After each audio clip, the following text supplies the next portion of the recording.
আসসালামু আলাইকুম। প্রিয় শিক্ষার্থী ভাই বোনেরা, সবাইকে স্বাগতম জানাচ্ছি। আশা করি সবাই ভালো আছেন এবং সুস্থ আছেন। আমার কথা ক্লিয়ার শোনা যাচ্ছে কিনা চ্যাট বক্সে একটু জানাবেন। আর আপনাদের লেখাপড়া কেমন চলতেছে অবশ্যই জানাবেন। আর আপনাদের মাস্টার ক্লাসগুলো আপনারা দেখতেছেন কিনা সেটা একটু জানাবেন ভাইরা। ধন্যবাদ মাশফিক আপু। যেহেতু আমাদের সবকিছু ক্লিয়ার আছে, আমরা হয়তোবা 2-4 মিনিটের ভিতরে ক্লাসটা শুরু করব। আর কারো কোনো প্রশ্ন থাকলে আপনারা অবশ্যই হ্যান্ড রাইজ করতে পারেন বা চ্যাট বক্সে লিখতে পারেন। আর ভাইদের সাথে সরাসরি যদি কথা বলতে চান, এই ক্ষেত্রে ব্রেকে এবং বা শুরুতে বা শেষে হ্যান্ড রাইজ করতে পারেন। আমি পারমিশন দিয়ে দিব, আপনারা ভাইদের সাথে কথা বলতে পারবেন।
আসসালামু আলাইকুম এভরিওয়ান।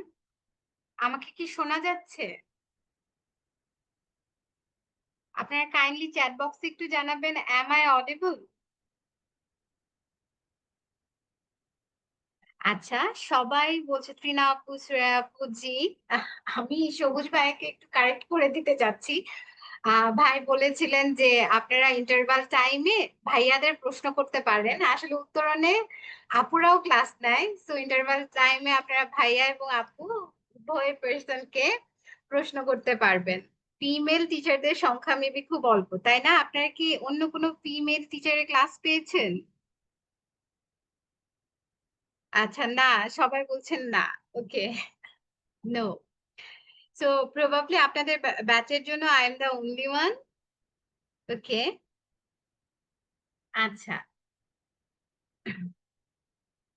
আই হোপ সবাই খুব ভালো আছেন। এটা আপনাদের সাথে আমার দ্বিতীয় class, but English language related এটা আপনাদের সাথে আমার প্রথম class. So I will have another beginning with you in today's class. Class নিচ্ছি আজকে আমি তৌসিফা ফারহাদ এবং আমাদের সাথে কিউ অ্যান্ড এ আছেন নাহিদ ভাই।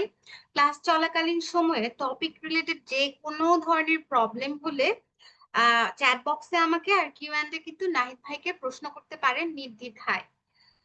অফিসিয়ালি ক্লাস শুরু করার আগে আমি আরেকবার বলে নিচ্ছি যে সাউন্ড রিলেটেড যে কোনো সমস্যা হলে কাইন্ডলি চ্যাট বক্সে আমাকে জানাবেন। আচ্ছা, আর যেহেতু আজকে ইংলিশ ল্যাঙ্গুয়েজের ওপর আপনাদের সাথে আমার প্রথম ক্লাস, তাই আমি কিছু বেসিক কথা ক্লাস শুরু করার আগে একটু বলে নিই। ফার্স্ট এন্ড ফরমোস্ট যে কথাটা, ইংলিশ গ্রামারে ভালো করার জন্য আপনাদের অবশ্যই একটা নোট খাতা থাকতে হবে। আজকের ক্লাসটা যখন শেষ করবেন, ক্লাস শেষে আমার লেকচারটা শুনবেন, উত্তরণের স্লাইড গুলো দেখবেন। পারলে টপিক রিলেটেড আরো ইউটিউবে অনেক ভিডিও আছে, সেগুলো দেখতে পারেন বা অন্য বইগুলো ঘাঁটতে পারেন। Whatever you do, but একটা পরিপূর্ণ প্রিপারেশন নিয়ে নিজের নোট খাতায় প্রত্যেকটা টপিক নিয়ে, যেমন আজকে প্রোনাউন পড়াবো, এর আগে হয়তো বা কেউ নাউন পড়িয়েছে, সেই বিষয়গুলো নোট করবেন। যেমন আমার ক্ষেত্রে কি হতো, আমি যখন নাউন পড়তাম সব অনেক অনেক ম্যাটেরিয়ালস ঘাটতাম, অনেক কিছু দেখতাম, তারপর হেডিং দিতাম নাউন লাল নীল কালি দিয়ে। তারপর নাউনের ডেফিনেশন, নাউনের classification, formation, position, some specific rules of noun, সবকিছু আমার নিজের মতো নোট ডাউন করে ফেলতাম। এবং শুধু নোট ডাউন করে ক্ষান্ত হতাম না, নাউন রিলেটেড যতগুলো প্রশ্ন আছে, ইভেন ইউনিভার্সিটিতেও যে প্রশ্নগুলো আসে নাউন থেকে, সেগুলো আপনারা প্রিভিয়াস ইয়ারের প্রশ্ন ব্যাংক থেকে সলভ করবেন। এভাবে একটা টপিকের প্রিপারেশন যখন আপনাদের একদম 100% হয়ে যাবে এবং যখন এই কোর্সটা শেষ হবে দেখবেন সবগুলো টপিক রিলেটেড প্রিপারেশন আপনাদের 100% হয়ে গেছে।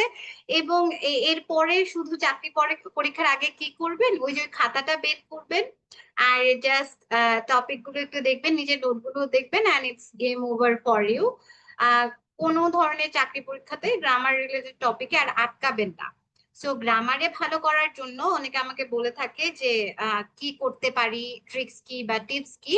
ফার্স্ট এন্ড ফরমোস্ট জিনিস হচ্ছে নিজের একটা নোট খাতা থাকা। অন্যান্য টপিকে নোট করেন আর না করেন ডাজন্ট ম্যাটার, ম্যাথ আর ইংলিশ ল্যাঙ্গুয়েজ, ইংলিশ গ্রামারে আপনার নোট থাকতেই হবে। সো হোপফুলি এই জিনিসটা সবাই ফলো করবেন। আচ্ছা, তাহলে বেসিক আলোচনা যেটা সেটা শেষ, চলেন অফিসিয়াল ক্লাস শুরু করি। ফার্স্টে আজকের ক্লাসে আমরা আলোচনা করব, দেখেন, তিনটা টপিকের উপর। আচ্ছা, আমি একটু 1 মিনিটের একটা গেপ নিচ্ছি, প্লিজ ওয়েট ফর 1 মিনিট। ওকে।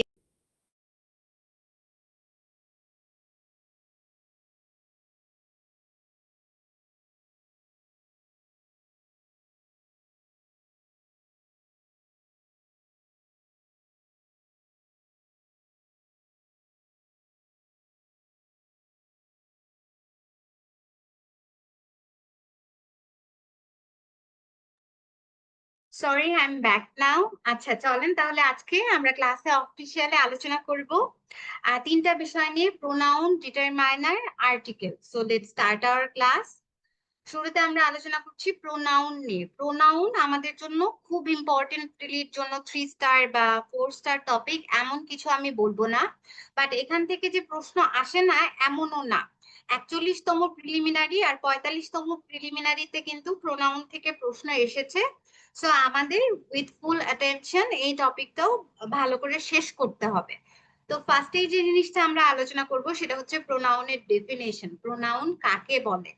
এটা একদম এলিমেন্টারি লেভেল থেকে আমরা জানি, তাই না? নাউনের পরিবর্তে যা বসে তাই প্রোনাউন। কিন্তু এটা কি আসলে ইফেক্টিভ কোনো ডেফিনেশন বা সংজ্ঞা, যে নাউনের পরিবর্তে যা বসে সেটাই প্রোনাউন হবে? আহ আসলে ব্যাপারটা তা না। নাউন ছাড়াও নাউন, ফ্রেজ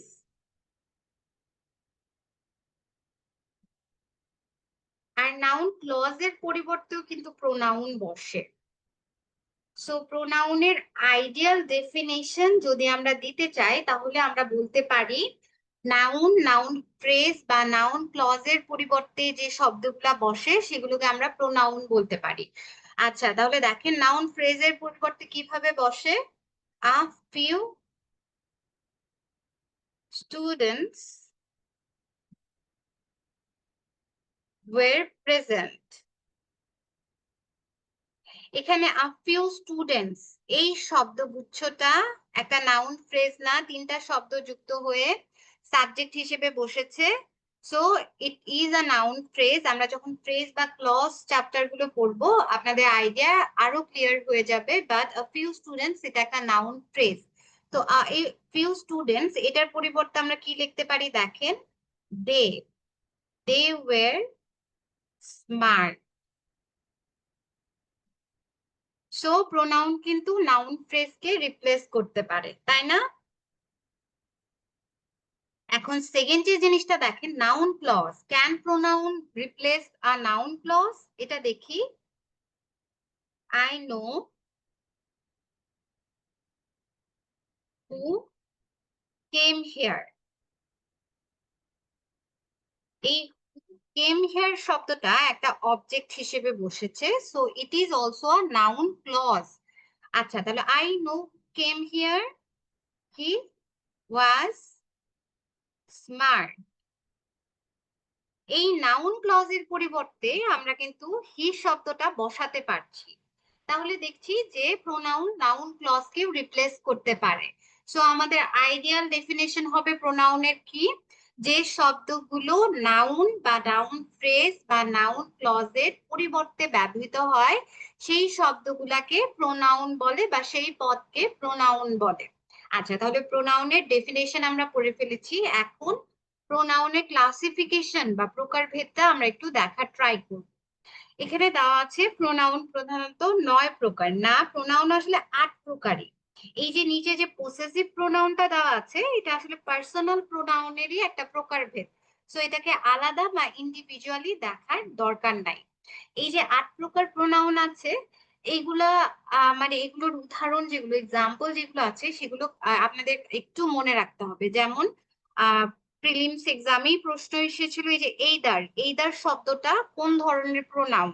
সো দেখছেন একবার এইদার এসেছে, কোনোবার আসতে পারে যে দিস, এটা কোন ধরনের প্রোনাউন, বা কোনোবার আসতে পারে যে এনিওয়ান, মেনি, এগুলো কোন ধরনের প্রোনাউন। দ্যাট ইজ ওয়াই প্রোনাউনের প্রকারভেদ বা এক্সাম্পল যেগুলো আছে সেগুলো আপনাদের একটু মেমোরাইজ করতে হবে, একটু মনে রাখতে হবে। আচ্ছা, তাহলে দেখেন প্রথমেই first kind of pronoun is personal pronoun. Personal শব্দের বাংলা হচ্ছে ব্যক্তিগত, তাই না? ব্যক্তি বা বস্তুর পরিবর্তে যে প্রোনাউন গুলা ব্যবহৃত হয় সেগুলোকে আমরা বলি পার্সোনাল প্রোনাউন। এখানে আরেকটা মিসিং আছে, ইট।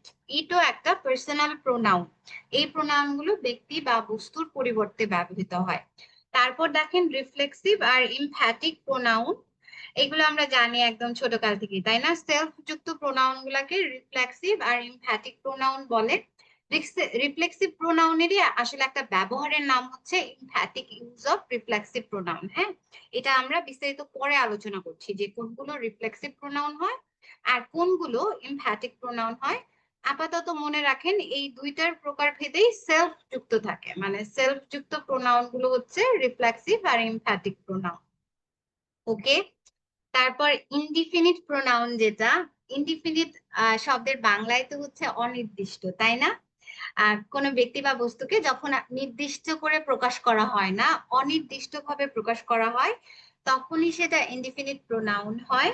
আর ইনডিফিনিট প্রোনাউন গুলো হচ্ছে anyone, many, everyone, no one, all, হ্যাঁ, সেভারাল, আরো অনেক কিছু আছে। আর রিলেটিভ প্রোনাউন, রিলেটিভ প্রোনাউন হচ্ছে যে প্রোনাউনগুলো দুইটা ক্লজকে রিলেট করে বা যুক্ত করে। এই যে হু, হুইচ, হুম, হুজ, দ্যাট, মানে WH কোশ্চেন গুলা যখন দুইটা ক্লজ রিলেট করার কাজে ব্যবহৃত হয় তখন সেগুলোকে আমরা রিলেটিভ প্রোনাউন কিন্তু বলতে পারি। এটা আমাদের এক্সামের জন্য খুবই ইম্পর্টেন্ট। সো আমরা on letter part of our class will discuss it elaborately. তারপর দেখেন, এই যে এটা একটু মনে রাখা কিন্তু জরুরি। এখান থেকে পরীক্ষা প্রশ্ন আসে যে ডেমনস্ট্রেটিভ প্রোনাউন কোনগুলো, নিচের কোনগুলো। এ ধরনের প্রশ্ন আগে এসেছে। আপনারা প্রশ্ন ব্যাংক ঘাটলে দেখবেন, বিশেষ করে ডেমনস্ট্রেটিভ প্রোনাউন আর এই যে ডিস্ট্রিবিউটিভ প্রোনাউন, এই দুইটার প্রকারভেদ থেকে কিন্তু প্রশ্ন আসে। সো দিস, দ্যাট, দিস, দোস, এই চারটা হচ্ছে ডেমনস্ট্রেটিভ প্রোনাউন। তারপর ইন্টারোগেটিভ প্রোনাউন, WH কোশ্চেন গুলো আসলে এগুলো হচ্ছে যখন নাউনকে রিপ্লেস করে প্রশ্ন জিজ্ঞাসা করার জন্য ব্যবহৃত হয় তখন এগুলোকে আমরা বলি ইন্টারোগেটিভ প্রোনাউন। আর distributive pronoun each, either, neither, every. Every এটা তো খুবই ইম্পর্টেন্ট, চারটা মনে রাখার চেষ্টা করবেন। ডিস্ট্রিবিউটিভ প্রোনাউন হচ্ছে চারটা, ইচ, এভরি, এইদার, নেইদার। আর রেসিপ্রোকাল প্রোনাউন ওয়ার্ল্ডে এক্সিস্ট করে দুইটা মাত্র। একটা হচ্ছে এই যে নাম্বার 1 ইচ আদার, আর নাম্বার 2 হচ্ছে ওয়ান আনাদার। এই দুইটা হচ্ছে রেসিপ্রোকাল প্রোনাউন।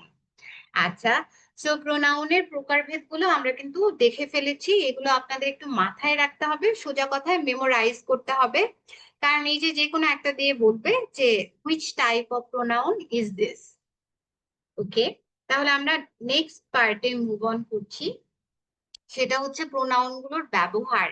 সবগুলোর ব্যবহার যে আমাদের জানতে হবে তেমন না, কিছু কিছু জাস্ট আমাদের এক্সাম্পল যেগুলো আছে সেগুলো জানাই এনাফ। বাট পরীক্ষায় ব্যবহার জানা ইম্পর্টেন্ট কোনগুলো বা কোনগুলো থেকে প্রশ্ন আসে সেগুলো একটু বলছি। এক, পার্সোনাল প্রোনাউন। দুই, রিফ্লেক্সিভ প্রোনাউন। আর রিলেটিভ প্রোনাউন ভেরি ইম্পর্টেন্ট। দেন রেসিপ্রোকাল প্রোনাউন আমাদের একটু দেখতে হবে। এই চারটার ব্যবহার আমাদের পরীক্ষার জন্য বেশ ইম্পর্টেন্ট। সো এই চারটা আমরা একটু বিস্তারিত আলোচনা করবো আজকের ক্লাসে। আচ্ছা, ওকে, চ্যাট বক্সে কোনো প্রশ্ন দেখতে পাচ্ছি না। টপিক রিলেটেড যে কোনো প্রশ্ন থাকলে আপনারা কিন্তু আস্ক আউট করতে পারেন। কোশ্চেনস আর ওয়ার্মলি ওয়েলকাম। ওকে, তাহলে দেখেন পার্সোনাল প্রোনাউন। আমরা ছোটবেলায় এই চারটা মুখস্থ করেছি না, যে subjective form, objective form, possessive form, double possessive form. আমাদের বিসিএস পরীক্ষার জন্য কিন্তু এই চারটা নেসেসারি। সো আপনারা একটু মনে রাখার চেষ্টা করবেন। দেখেন, পার্সোনাল যে প্রোনাউন গুলো আছে, I, we, you, he, she, they, এগুলোর এই সবগুলা প্রোনাউনেরই চারটা ফর্ম আছে: subjective form, objective form, possessive form, double possessive form. এই ফর্মগুলোর ব্যবহার আমাদেরকে বিস্তারিত জানতে হবে, কারণ এখান থেকে পরীক্ষায় প্রশ্ন আসে। ওকে, আর এই চারটা আপনারা একটু মনে রাখার চেষ্টা করবেন। ফার্স্টে হচ্ছে সাবজেক্টিভ ফর্ম যেটা আছে সেটা নিয়ে আলোচনা করব। আহ এইটার ব্যবহার, ফার্স্টের যে জিনিসটা, এটা তো আমরা সবাই জানি না, সাবজেক্টিভ প্রোনাউন গুলো ভার্বের সাবজেক্ট হিসেবে ব্যবহৃত হয়। মানে সাবজেক্টিভ, নামই সাবজেক্টিভ, তো অবশ্যই সাবজেক্ট হিসেবে ব্যবহৃত হয়।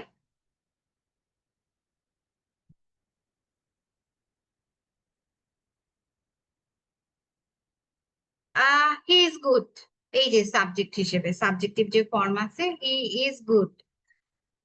আরেকটা, আচ্ছা, এখন আপনাদের জন্য একটা কুইজ আছে, এটা বলেন তো, it is me who is successful. সবাই চ্যাট বক্সে কাইন্ডলি একটু আনসার করবেন, এই যে আমি বাক্যটা লিখেছি এটা কারেক্ট না রং?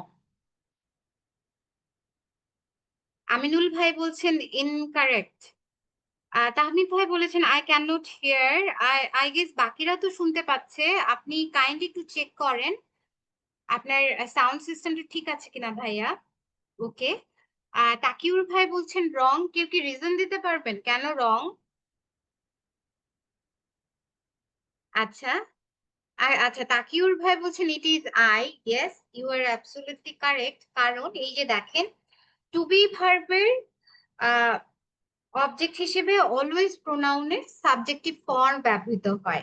হ্যাঁ, টু বি ভার্বের পর টু বি ভার্ব এর পর অবজেক্ট পজিশনে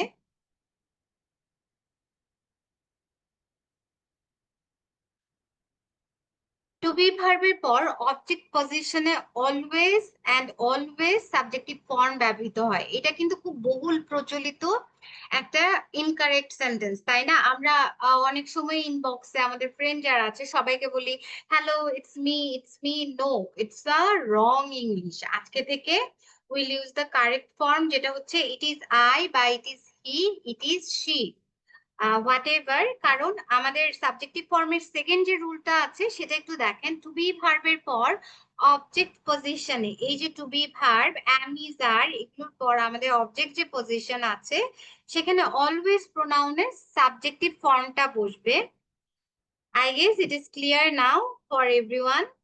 আচ্ছা, তাহলে আমরা সাবজেক্টিভ ফর্মটা দেখে ফেলেছি। এখন যে অবজেক্টিভ ফর্ম আছে সেটার যে ব্যবহার সেটা একটু একটু দেখবো। ফার্স্ট যেটা অবজেক্ট হিসেবে বসে, অবজেক্ট হিসেবে আয়ের অবজেক্টিভ ফর্ম হচ্ছে মি, তাই না? He called me. তাহলে এই যে অবজেক্ট হিসেবে পার্সোনাল প্রোনাউনের অলওয়েজ অবজেক্টিভ ফর্মটাই বসবে, এটা একটা রুল। সেকেন্ড রুল যেটা, যে কোনো প্রিপোজিশনের পর আসলে পার্সোনাল প্রোনাউনের অবজেক্টিভ ফর্ম বসে প্রিপোজিশনের পর, প্রিপোজিশনের পর। আচ্ছা, এই যে she works with, যে কোনো প্রিপোজিশনের পর পার্সোনাল প্রোনাউনের অবজেক্টিভ ফর্ম বলবে, so she works with him, her or me. 3 নম্বর যে রুলসটা আছে সেটা হচ্ছে ইনফিনিটিভের আগে অলওয়েজ অবজেক্টিভ ফর্ম বসে। ইনফিনিটিভের আগে, এটা খুব বেসিক জিনিস, তাই না? আপনারা বলেন তো ইনফিনিটিভের স্ট্রাকচারটা কি? চ্যাট বক্সে কাইন্ডলি একটু আনসার করবেন। I guess everyone knows. ইনফিনিটিভের পূর্বেও কিন্তু পার্সোনাল প্রোনাউনের অবজেক্টিভ ফর্ম বসে, যেমন I hate him to follow me, I hate him to follow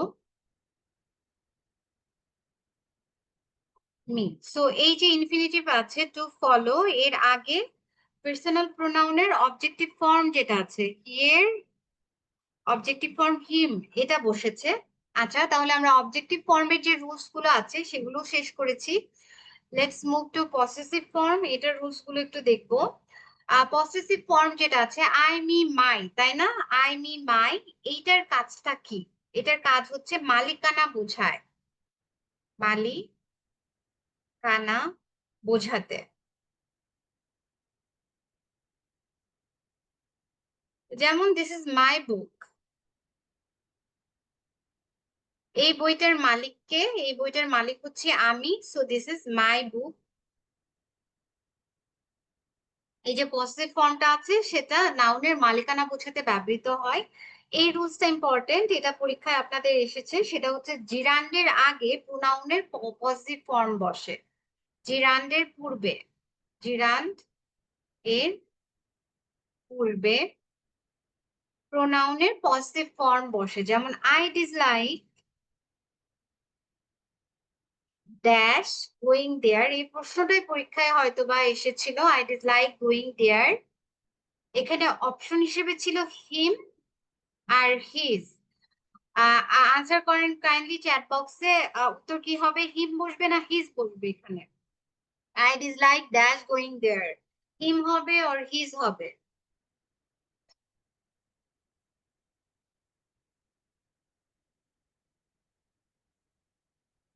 okay, yes yes, I dislike his going there. কারণ আমরা কি জানি, পজিটিভ ফর্মের রুলস হচ্ছে জিরান ভার্ব প্লাস আইএনজি এর পূর্বে পার্সোনাল প্রোনাউনের পসেসিভ ফর্ম বসে। So I dislike his going there.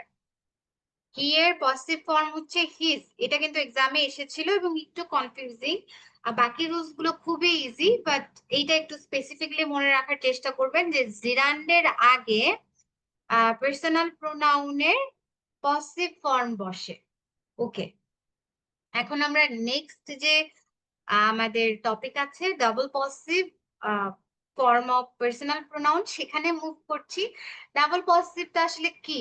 I, me, my, mine, তাই না? এই ফর্মটা হচ্ছে ডাবল পজিটিভ। এখন ইংলিশ গ্রামারে কেন ডাবল পজিটিভ ব্যবহার করা হয়?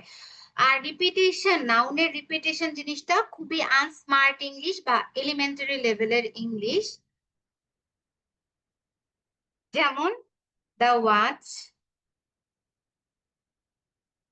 ইজ মাই ওয়াচ, এই বাক্যটা কিন্তু ভুল না, ইটস কারেক্ট, বাট এটা একটু ইনফরমালিশ এবং এলিমেন্টারি লেভেলের ইংলিশ। সো এই ক্ষেত্রে ওয়াচ যে নাউনটা আছে এটার রিপিটেশন রোধ করার জন্য আমরা কি ব্যবহার করি? Double positive form, the watch is mine.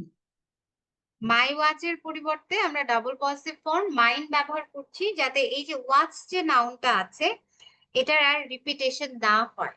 Double positive specifically আসলে ইংলিশ ভাষাকে আরো প্রাঞ্জল আর সুন্দর করার জন্যই ব্যবহার করা হয়, যাতে নাউনের পুনরাবৃত্তি না হয় এবং ভাষাটা একটু সুন্দর শোনায়। সো দুইটাই কারেক্ট, বাট মোর ফর্মাল হচ্ছে দ্য ওয়াচ ইজ মাইন, এইটা যেখানে আমরা ডাবল পজিটিভ ফর্মের ব্যবহার করেছি।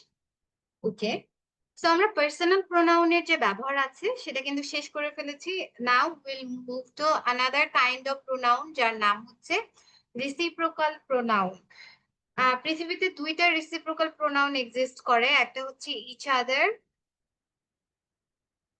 আরেকটা হচ্ছে ওয়ান আনাদার। আই গেস আমরা সবাই জানি যে যখন আসলে দুইটা ব্যক্তির মধ্যে কাজ বোঝায় তখন আমরা ইচ আদার ইউজ করি, তাই না? দুয়ের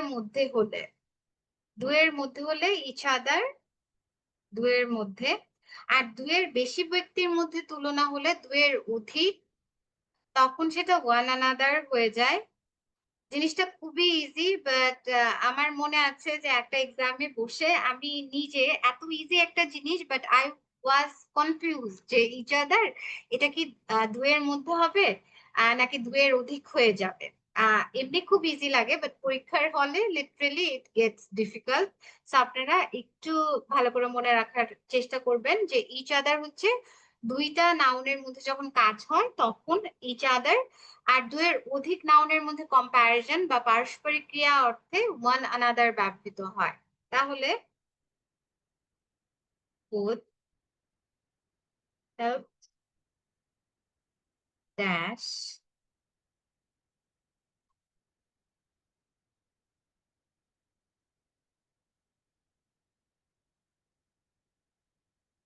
চ্যাট বক্সে একটু আনসার করেন।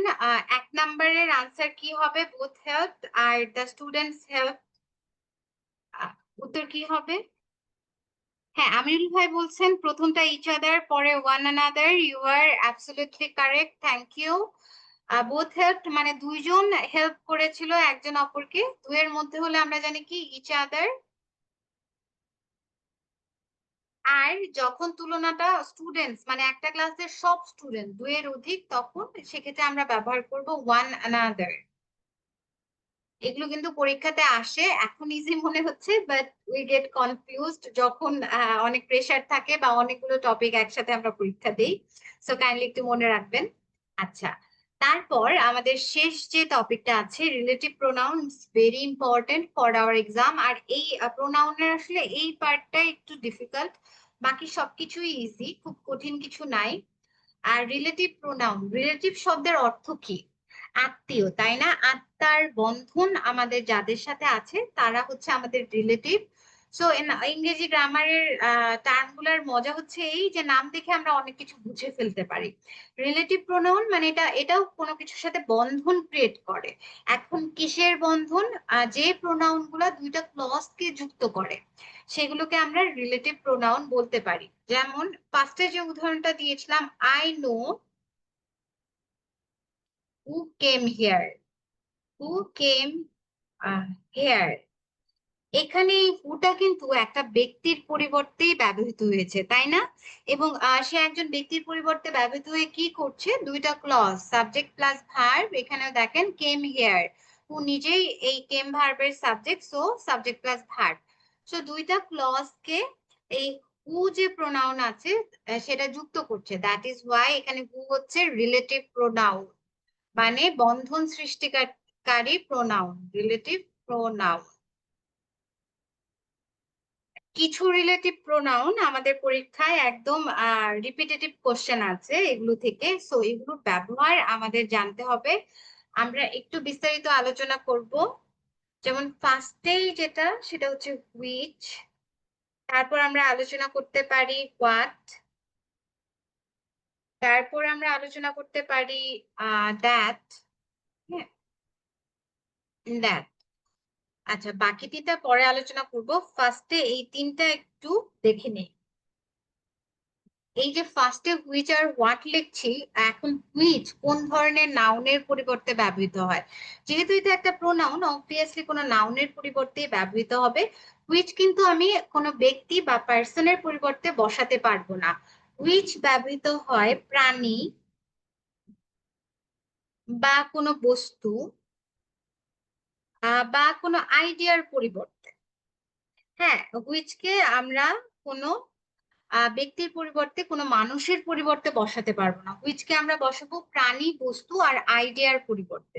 একটা উদাহরণ আমি লিখতে পারি, দ্য বুক হুইচ আই বট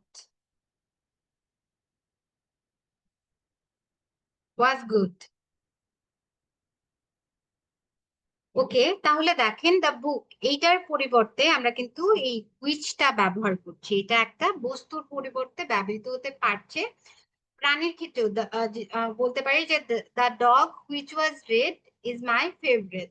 হ্যাঁ, প্রাণীর ক্ষেত্রে শুধুমাত্র হুইচ ব্যবহৃত হয়। আর হোয়াট, হোয়াটকেও কিন্তু আমরা কোনো ব্যক্তির পরিবর্তে বসাতে পারবো না, হোয়াট ব্যবহৃত হয় শুধুমাত্র বস্তু আর আইডিয়ার পরিবর্তে, বস্তু বা আইডিয়া এই দুইটার পরিবর্তে আমরা হোয়াটকে, হোয়াট নামের যে প্রোনাউনটা আছে সেটা বসাতে পারি। যেমন I didn't understand what he said, I didn't understand what he said. তো এখানে আমাদের যে হোয়াট রিলেটিভ প্রোনাউন আছে সেটা কিন্তু একটা আইডিয়ার পরিবর্তে বসেছে, সো হোয়াট আমরা বসাই বস্তু আর আইডিয়ার পরিবর্তে। দ্যাট যে প্রোনাউনটা আছে রিলেটিভ প্রোনাউন সেটা কিন্তু আবার সর্বভূক, এইটা আমরা আহ বস্তুর পরিবর্তেও বসাতে পারি আবার ব্যক্তির পরিবর্তেও বসাতে পারি। That we can use that for any kind of idea, বস্তু বা ব্যক্তি। সো এটা বস্তুও হতে পারে, দ্যাটকে আমরা বস্তুর পরিবর্তেও বসাতে পারি আবার ব্যক্তির পরিবর্তেও বসাতে পারি, ব্যক্তি। যেমন the man that she likes is smart, the man that she likes is smart. বা এই ক্ষেত্রে যদি আমি কোনো বস্তুর পরিবর্তে বসাতে চাই তাহলে the book that I bought was good. হ্যাঁ, এখানে হুইচ এর পরিবর্তে আমরা দ্যাটটা বসাই দিতে পারি, the book that I bought was good. So that খুব হ্যান্ডি একটা প্রোনাউন, এটা বস্তুর ক্ষেত্রেও বসাতে পারি ব্যক্তির ক্ষেত্রেও বসাতে পারি, কোনো সমস্যা নেই।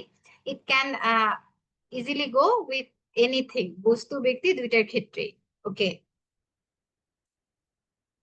আচ্ছা তাহলে আমরা যে তিনটা স্পেসিফিক প্রোনাউন আছে রিলেটিভ প্রোনাউন যেগুলো বস্তুর ক্ষেত্রেও বসতে পারে, হুইচ, হোয়াট, দ্যাট, সেগুলো আমরা ক্লিয়ার করেছি। এখন বাকি তিনটা প্রোনাউন যেগুলো আসলে ব্যক্তির পরিবর্তে বসে সেগুলো পড়বো। আচ্ছা, খুবই ইম্পর্টেন্ট, এটা হচ্ছে ফার্স্টে যেটা দেখবো সেটা হচ্ছে হু, তারপর হুম, তারপর হুস। এই তিনটা থেকে পরীক্ষায় খুব প্রশ্ন আসে এবং এই তিনটা শনাক্ত করা আসলে বিশেষ করে হু আর হুম এর মধ্যে ডিফারেন্স করা এবং কোথায় হু বসবে আর কোথায় হুম বসবে সেটা খুঁজে বের করা বেশ ডিফিকাল্ট। সো ফার্স্টে আমরা হুজ হুজ যে রিলেটিভ প্রোনাউনটা আছে এটা কোথায় ব্যবহৃত হয় সেটা একটু দেখি। হুজ ব্যবহৃত হয় নাউনের আগে মালিকানা বোঝাতে, মালিকানা বোঝাতে। এটা কাইন্ড অফ পসেসিভ প্রোনাউনের মতো কাজ করে। ওই যে দিস ইজ মাই পেন, এই বইয়ের মালিক হচ্ছে আমি। সো এই রিলেটিভ প্রোনাউনটা মালিকানা বোঝাতে নাউনের আগে বসবে। যেমন I know whose pen it is. এই কলমটার মালিক কে সেটা আমি জানি। নাউনের আগে বসে এই নাউনের মালিক কে, মালিকানা, এই অর্থে এই হুজ রিলেটিভ প্রোনাউনটা কিন্তু ব্যবহৃত হয়। এটার কাজ জাস্ট এটাই, মালিকানা বোঝাতে ব্যবহৃত হয়। তারপর হু আর হুম কোথায় ব্যবহৃত হয় সেটা আমরা দেখব। হু আসলে সাবজেক্টকে রিপ্লেস করতে, বাক্যে কোনো সাবজেক্টকে রিপ্লেস করতে হু ব্যবহার করা হয় সাবজেক্ট হিসেবে। আর বাক্যের কোনো অবজেক্টকে রিপ্লেস করতে হুম ব্যবহার করা হয় অবজেক্ট হিসেবে। আচ্ছা, তাহলে এখন একটা আপনাদের প্রশ্ন করি, দেখি you guys can answer or not.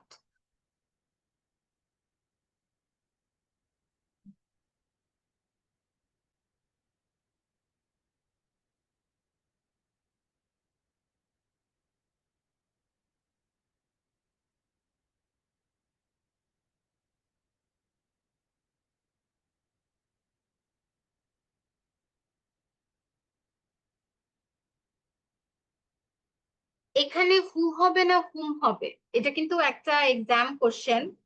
Chat বক্সে কাইন্ডলি আনসার করবেন যে I don't know dash she is marrying, এখানে হু হবে অর হুম হবে। মাহিব ভাই বলছেন হুম, মুশফিকা আপু বলছেন হুম, আমিনুল ভাই বলছেন হুম, ইকরা আপু, তাসনিয়া আপু আবার হু বলছে। ওকে, আমরা একটু পরে দেখবো which one is the correct answer, who বা হু নাকি হুম। বাট তার আগে আমরা রুলসটা একটু দেখে নেই, তারপর এভরিওয়ান উইল নোজ আসলে কারেক্ট অ্যান্সারটা কি হবে। ওকে, তাহলে আমরা রুলসটা একটু দেখে নেই। হু আর হুমের রুলস যেটা আমরা ফার্স্টে বলেছি যে হু ব্যবহৃত হয় সাবজেক্ট হিসেবে আর হুম ব্যবহৃত হয় অবজেক্ট হিসেবে। ওকে, তাহলে he rescued, whom you took with you. সে উদ্ধার করেছিল তাকে যাকে তুমি তোমার সাথে নিয়ে গিয়েছিলে। তাহলে এই বাক্যে হুমটা সাবজেক্ট হিসেবে ব্যবহৃত হয়েছে না অবজেক্ট হিসেবে ব্যবহৃত হয়েছে, আমরা একটু ভাববো। দেখেন হি রেস্কিউড হুম, সে উদ্ধার করেছিল তাকে। সো এখানে হুমটা রেস্কিউ ভার্বের অবজেক্ট হিসেবে ব্যবহৃত হয়েছে না। হি রেস্কিউড হুম, সে উদ্ধার করেছিল তাকে, একজন ব্যক্তিকে। আর বাকি এই যে ক্লজটা আছে এটা কিন্তু ইন্ডিভিজুয়ালি কারেক্ট, তাই না? ইউ টুক উইথ ইউ, তুমি তোমার সাথে নিয়ে গিয়েছিলে।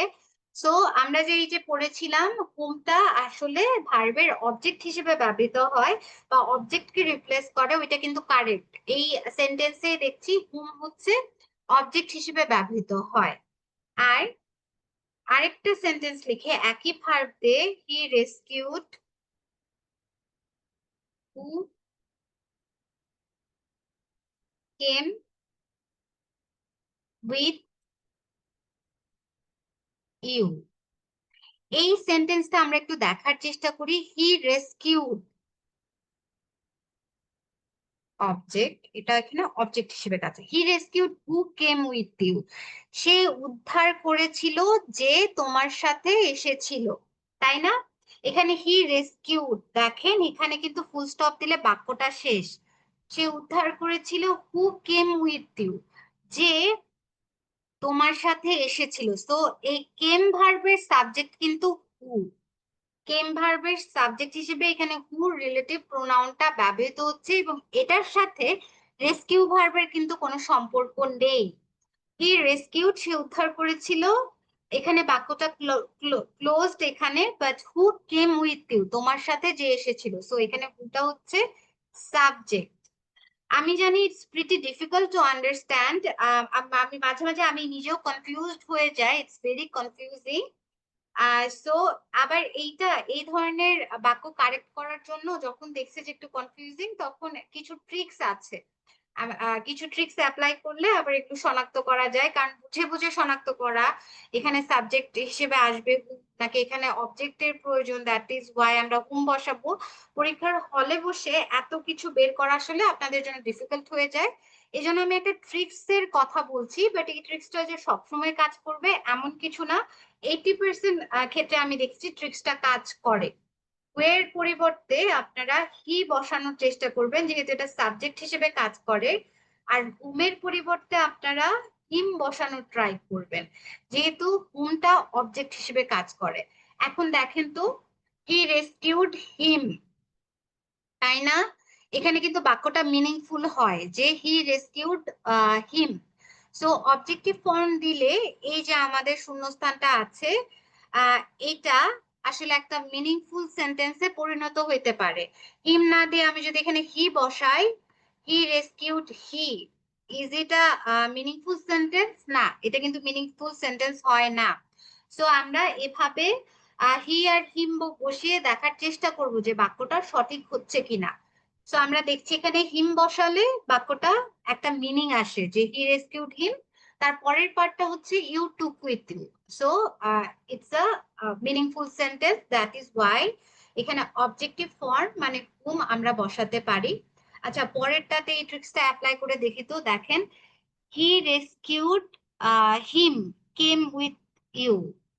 আহ এইটা কি কোনো মিনিংফুল সেন্টেন্স হয়? He rescued him came with you, কারণ কেম ভার্বের তো আমরা দেখছি একটা সাবজেক্ট লাগবে, তাই না? He rescued him came with you, it's not a meaningful sentence. So দেখেন এখানে কিন্তু এই যে অবজেক্টিভ যে ফর্মটা আছে, মানে হুম যদি আমরা বসাই, তাহলে কিন্তু সেন্টেন্সটা কারেক্ট হচ্ছে না।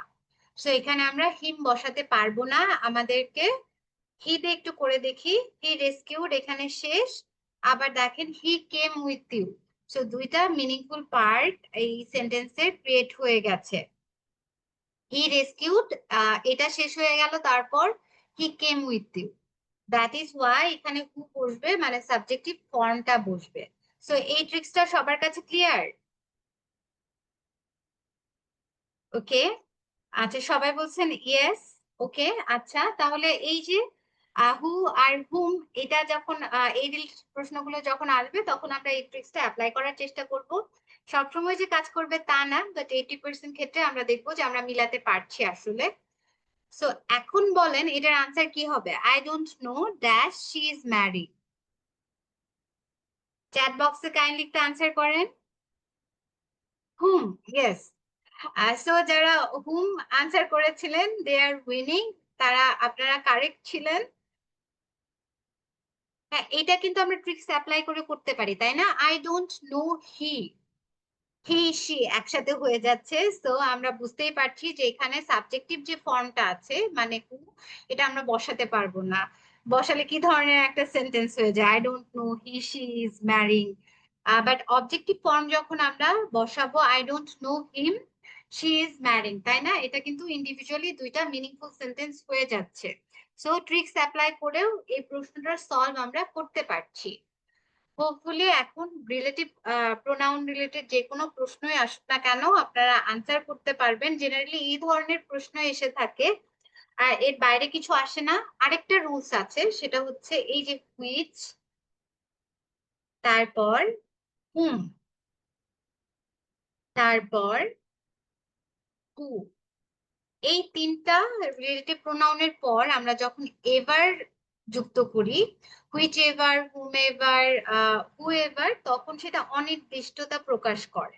যে I don't care whomever you are marrying, আমার কিছু যায় আসে না, তুমি যাকে ইচ্ছা তাকে বিয়ে করো। যখন এই সেন্টেন্স গুলো আমরা ইউজ করি, যে হোয়াট এভার, অনির্দিষ্ট, যে তুমি যা ইচ্ছা তাই করতে পারো, তখন আমরা হুইচ, হুম, হু এই রিলেটিভ প্রোনাউন তিনটার পরে এভার যুক্ত করি। সো অনির্দিষ্টতা। যদি অনির্দিষ্ট অর্থ প্রকাশের প্রয়োজনীয়তা দেখা দেয়, তখন আমরা হুইচ, হুম বা হু এর সাথে এবার যে শব্দটা আছে সেটা অ্যাড করে নিব। ওকে, একটা উদাহরণ লিখে নেই। I really don't care whomever you are going out, whomever you are going out। আচ্ছা, এখন আমরা পোল কোশ্চেনে যাব, হোপফুলি সবাই আনসার করতে পারবেন। So we are moving to our poll question. Kindly তাড়াতাড়ি সবাই চ্যাট বক্সে আনসার করবেন। ওকে, এটার আনসার কি হবে? Which one is the example of emphatic pronoun? আচ্ছা, আমি পোলটা একটু এন্ড করছি। Everyone is answering right. হ্যাঁ, ঠিক আছে। পোলটা আমি একটু এন্ড করছি, কারণ আমি যখন আপনাদের রিফ্লেক্সিভ প্রোনাউন পড়িয়েছি, রিফ্লেক্সিভ প্রোনাউন মেবি আপনাদের পড়ানোই হয়নি। আচ্ছা, সরি, আমরা রিফ্লেক্সিভ প্রোনাউন আসলে পড়িনি, বাট ইট ইজ ইম্পর্টেন্ট। আমি যে চারটা প্রোনাউন আপনাদের ইম্পর্টেন্ট বলেছিলাম, সেখানে কিন্তু দেখেন রিফ্লেক্সিভ প্রোনাউন আছে, তাই না? রিফ্লেক্সিভ প্রোনাউন আর এমফ্যাটিক প্রোনাউন। তারপরেও আসলে সবাই কারেক্ট আনসার করছিলেন বলে, বাট এখন সেটাও কভার করে ফেলছি। Reflexive pronoun, relative pronoun, personal pronoun আর রিসিপ্রোকাল প্রোনাউনের সাথে সাথে এই আমাদের যে রিফ্লেক্সিভ প্রোনাউনটা আছে, সেটাও কিন্তু পরীক্ষার জন্য বেশ ইম্পর্টেন্ট। এখন আমরা একটু দেখে ফেলবো। আমি একটা পেজ অ্যাড করে নেই। Reflexive pronoun, reflexive pronoun. So reflexive pronoun খুব বেসিক যে জিনিস, সেটা আমরা সবাই জানি। সাবজেক্ট আর অবজেক্ট একই হলে, সাবজেক্ট ও অবজেক্ট একই হলে এই রিফ্লেক্সিভ প্রোনাউনটা ইউজ হয়, তাই না? একই হলে, যেমন হি কিলড হিমসেলফ, হি কিলড হিমসেলফ। সো এক্ষেত্রে দেখেন কে কাকে মেরে ফেলেছে, হি। সো সাবজেক্ট আর অবজেক্ট কিন্তু একই ব্যক্তিকে নির্দেশ করছে। দ্যাট ইজ ওয়াই এটা হিমসেলফটা একটা রিফ্লেক্সিভ প্রোনাউন। আর এটা সবাই জানি যে সেলফ যুক্ত প্রোনাউন গুলাই রিফ্লেক্সিভ প্রোনাউন। বাট এটার একটা প্রকারভেদ আছে, ইমফ্যাটিক প্রোনাউন, তাই না? এটা আই গেস কয়েকজন নাও জেনে থাকতে পারেন, সো আমি বলে দিচ্ছি। ইমফেসাইজ শব্দের অর্থ কি একটু বলেন তো? ইমফেসাইজ শব্দের অর্থ কি? Emphatic pronoun. এমফেসাইজ শব্দের অর্থ কি?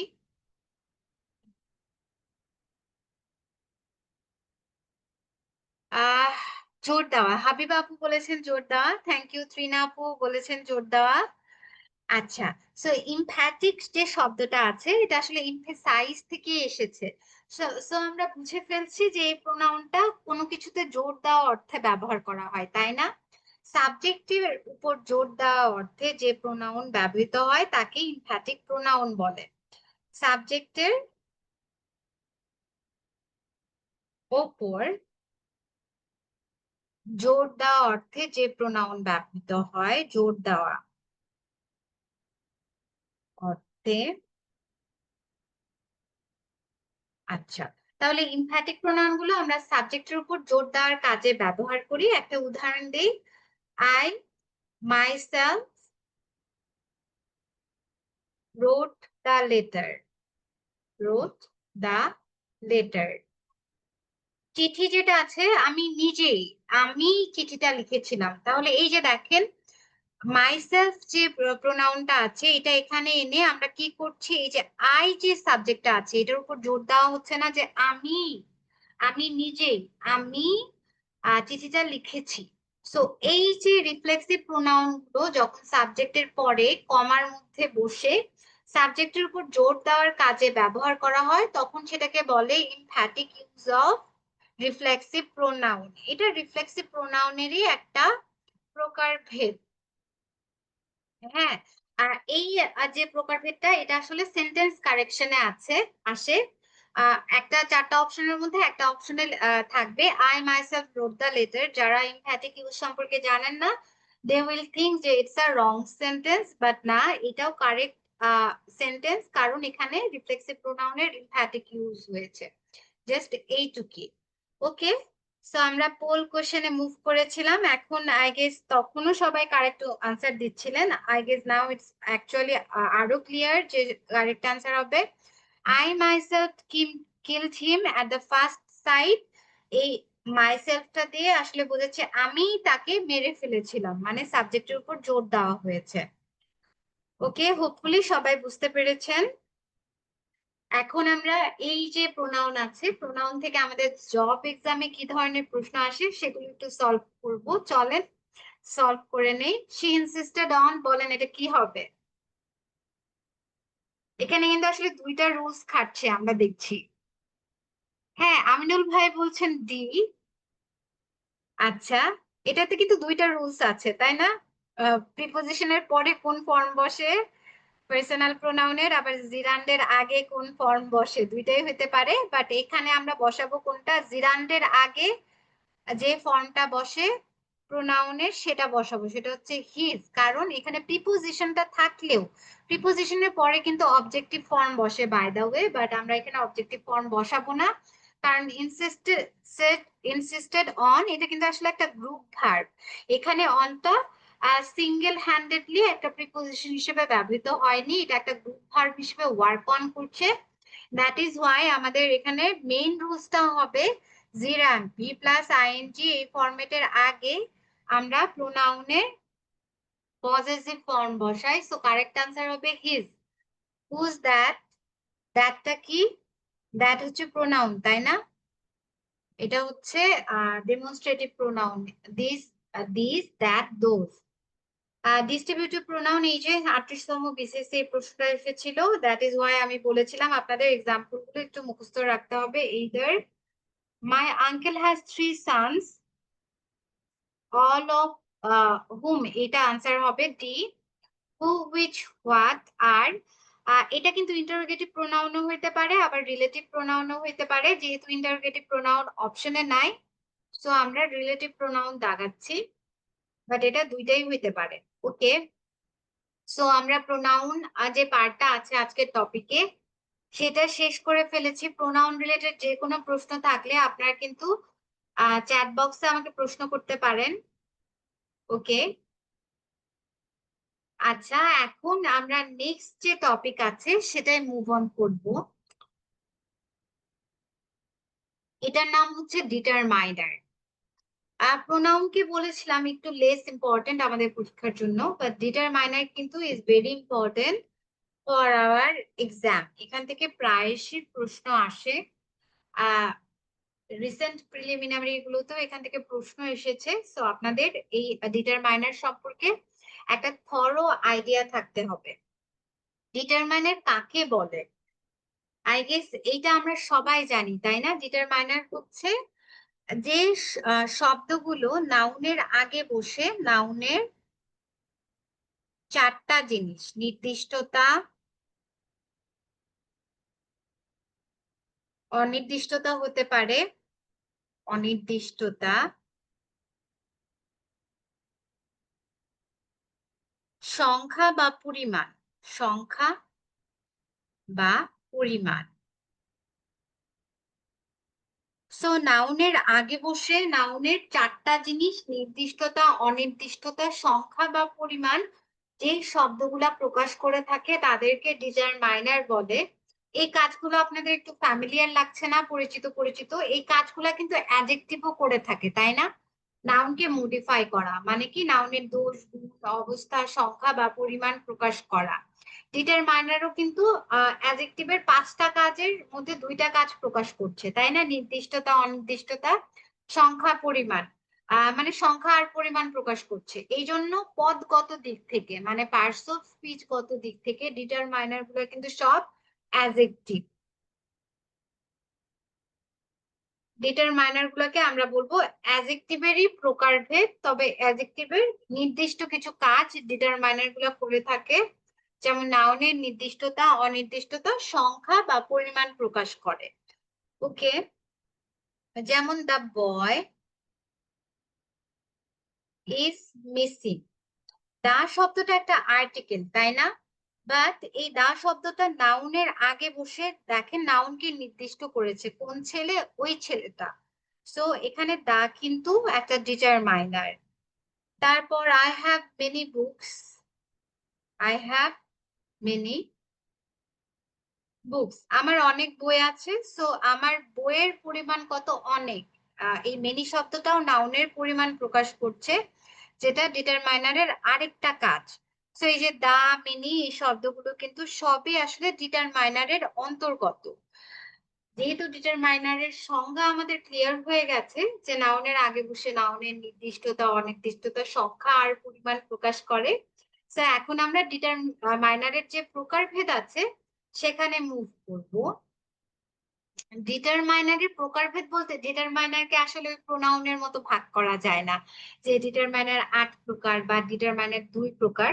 ডিটারমাইনার গুলাকে বোঝার সুবিধার্থে আমরা দুইটা গ্রুপে ভাগ করতে পারি।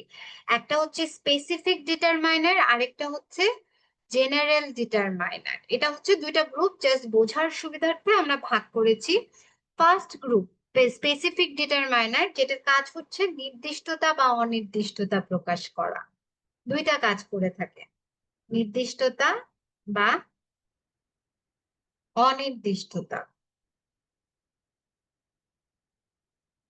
আচ্ছা, এই গ্রুপের অন্তর্গত ডিটারমাইনার গুলো কোনগুলো? দা, যে দা বয় নির্দিষ্ট করে। হ্যাঁ, তারপর পসেসিভ প্রোনাউন্স যেগুলো আছে, যেমন দিস ইজ মাই বুক, এখানে মাই শব্দটা বইকে নির্দিষ্ট করছে, তাই না? সো এই পসেসিভ প্রোনাউন গুলো যেগুলো আছে সেগুলো কিন্তু মালিকানা বোঝায়, মানে নাউনকে নির্দিষ্ট করে। তারপর ডেমনস্ট্রেটিভ প্রোনাউন গুলো আছে, যেগুলো আছে, যেমন this book is mine, so এই বই, this book is, that book is red. So কোন বইটা লাল, ওই বইটা। সো এই দ্যাট শব্দটাও কিন্তু নাউনকে নির্দিষ্ট করছে। দ্যাট ইজ ওয়াই স্পেসিফিক ডিটারমাইনারের ক্ষেত্রে আমরা তিনটা ক্যাটাগরি রাখতে পারি। একটা হচ্ছে আর্টিকেল গুলো সব স্পেসিফিক ডিটারমাইনারের অন্তর্গত। পজিটিভ যেগুলো আছে my, your, his, her, its, our, their, এগুলো হচ্ছে স্পেসিফিক ডিটারমাইনারের অন্তর্গত। এবং ডেমনস্ট্রেটিভ প্রোনাউন যে চারটা আছে সেগুলো আসলে স্পেসিফিক ডিটারমাইনারের অন্তর্গত। আমাদের এক্সামের জন্য যেটা ইম্পর্টেন্ট, জেনারেল ডিটারমাইনার, এটা হচ্ছে যে ডিটারমাইনার গুলো আসলে সংখ্যা বা পরিমাণ প্রকাশ করে, সেগুলাকে আমরা জেনারেল ডিটারমাইনার ক্যাটাগরিতে অন্তর্ভুক্ত করেছি। সংখ্যা বা পরিমাণ প্রকাশক, সংখ্যা বা পরিমাণ প্রকাশক। যেমন দাকে আমরা বলছি যে স্পেসিফিক ডিটারমাইনার, কারণ এটা নির্দিষ্টতা প্রকাশ করে। বাট দেখেন আই হ্যাভ মেনি বুকস, এই মেনি শব্দটা কিন্তু আমার পরিমাণ প্রকাশ করছে, তাই না? সো মেনি হবে জেনারেল ডিটারমাইনার, যেটা আছে সংখ্যা বা পরিমাণ প্রকাশকারী ডিটারমাইনার সেই পার্টের অন্তর্গত। ওকে, এখন ডিটারমাইনার থেকে আসলে কি ধরনের প্রশ্ন আসে? সবচেয়ে কমন প্রশ্ন যেটা, একটু ইজিলি লিখি, ইজি করে লিখি, আই হ্যাভ ড্যাশ মানি। এই ধরনেরই আরেকটু কঠিন করে লেখা থাকে, বাট আমি এক্সাম্পল হিসেবে যেহেতু ইউজ করছি, জাস্ট এইটুক লিখে ফেললাম, মাছ, মেনি। এটার আনসার কি হবে বলেন তো? মাছ হবে না মেনি হবে? আচ্ছা, আমিনুল ভাই, ইফাত আপু, ইকরা আপু, মেনি, মাছ। আচ্ছা, অনেকে মেনিও আনসার করছেন। আচ্ছা, আমি কনফিউশন দূর করছি। এখানে আসলে মাছ বানিয়ে ব্যবহৃত হবে। এখন মাছ যে হবে এটা আমরা কিভাবে বুঝলাম? কারণ ডিটারমাইনার গুলো আসলে নাউনের ক্লাসিফিকেশন অনুযায়ী আনকাউন্টেবল আর কাউন্টেবল নাউনের আগে ডিফারেন্ট ডিফারেন্ট ডিটারমাইনার বসে। এটার একটা চার্ট আছে, যেটা আমি আপনাদের জন্য স্লাইডে রেখেছি। ওই চার্টটা জাস্ট মেমোরাইজ করতে হবে, সোজা কথায় মুখস্থ করতে হবে। ওই চার্টটা মুখস্থ মানেই আপনারা বুঝে ফেলবেন যে কোন নাউনের আগে কোন ডিটারমাইনারটা বসবে, এবং পরীক্ষায় আর ভুল হওয়ার অবকাশ থাকবে না। ডিটারমাইনার খুব ইজি, জাস্ট আমাদের চারটা মুখস্থ করতে হবে। মানি যে শব্দটা আছে, যেহেতু আপনাদের নাউনের ক্লাসটা হয়েছে, আই গেস আপনারা জানেন মানি যে নাউনটা আছে, এটা দ্বারা কিন্তু পৃথিবীর সব টাকাকে বোঝায়, মানে এটা গণনা করা যায় না। সো মানি এটা একটা আনকাউন্টেবল নাউন। আর আনকাউন্টেবল নাউনের আগে অলওয়েজ আনকাউন্টেবল ডিটারমাইনার বসবে। এই যখন আমরা চার্টটা দেখব তখন দেখব যে মেনি আর মাচের মধ্যে আনকাউন্টেবল ডিটারমাইনার হচ্ছে মাচ। এটা হচ্ছে আনকাউন্টেবল ডিটারমাইনার। মানে মেনিকে আমরা আনকাউন্টেবল নাউনের আগে কিন্তু বসাইতে পারবো না, আমাদেরকে অবশ্যই মাছ যে ওয়ার্ডটা আছে সেটাই বসাতে হবে। That is Y correct answer হবে আই হ্যাভ মাচ মানি। চলেন তাহলে let's move to our determiner chart which is very crucial for gaining full marks on determiner. দেখেন এটা জাস্ট আপনাদের মেমোরাইজ করতে হবে। কাউন্টেবল ডিটারমাইনার যেগুলো আছে, মানে যে ডিটারমাইনার গুলো কাউন্টেবল নাউনের আগে বসে, সেগুলো হচ্ছে many, few, several, and either, neither, each, every, other, some, both, or any kind of number, তাই না? আর যে নাউন গুলা গণনা করা যায় সেগুলোর আগে তো নাম্বার বসানো যায়, আমরা কাউন্টেবল নাউনের বৈশিষ্ট্য এগুলো পড়ে এসেছি।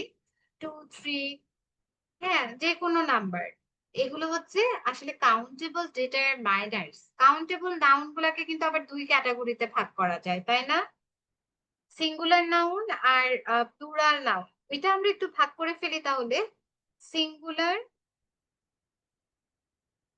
কাউন্টেবল ডিটারমাইনার্স, মানে উপরের লিস্ট থেকে যে ডিটারমাইনার গুলো শুধু সিঙ্গুলার নাউনের আগে বসবে সেগুলো। তাহলে বলেন তো কোনগুলো সিঙ্গুলার নাউনের আগে বসবে? মেনি না, মেনি বসবে না, ফিউ বসবে না, সেভারাল বসবে না, বাট এ এন এটা হতে পারে।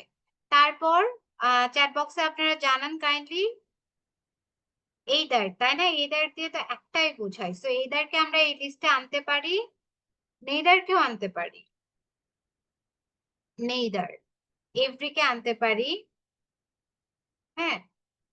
সো এই শব্দগুলো হচ্ছে সিঙ্গুলার কাউন্টেবল ডিটারমাইনার। যেহেতু সিঙ্গুলার আলাদা করেছি, এখন প্লুরাল কাউন্টেবল ডিটারমাইনার গুলো আমরা একটু আলাদা করে ফেলবো। প্লুরাল কাউন্টেবল ডিটারমাইনার, বাকিগুলো আসলে এখানে আসবে, আপনারা লিখতে পারেন যে several, many, few, several, many, few, এই ডিটারমাইনার গুলো প্লুরাল কাউন্টেবল নাউনের আগে বসবে। দেন আরো কিছু আছে, আমার লিখতে একটু অসুবিধা হচ্ছে। আদার, সাম, আদার, সাম, ওকে, বোথ। আপনারা চার্ট দেখে এটা একটু তুলে নিয়েন, আমার নিচে স্লাইডের নিচে লিখতে একটু এখানে ঝামেলা হচ্ছে। ওকে, সো কাউন্টেবল ডিটারমাইনার্স এর যে স্পেসিফিকেশন আছে, সিঙ্গুলার কাউন্টেবল ডিটারমাইনার আর প্লুরাল কাউন্টেবল ডিটারমাইনার, সেটা কিন্তু আমরা আলাদা করে নিয়েছি। এখন দেখি আনকাউন্টেবল ডিটারমাইনার্স কোনগুলো। এগুলো এগুলোর পরিমাণ আসলে কম, খুব বেশি না, যেমন much, little, less, least, enough, more, all, any. এই ডিটারমাইনার গুলো আসলে আনকাউন্টেবল নাউনের আগে বসতে পারে। সো এটা আমরা একটু মেমোরাইজ করার চেষ্টা করব। আর দেখেন কিছু ডিটারমাইনার আছে আনকাউন্টেবল এবং কাউন্টেবল দুই ধরনের নাউনের আগেই বসে। সেগুলো হচ্ছে যেমন some, a lot of, no, all, enough, any.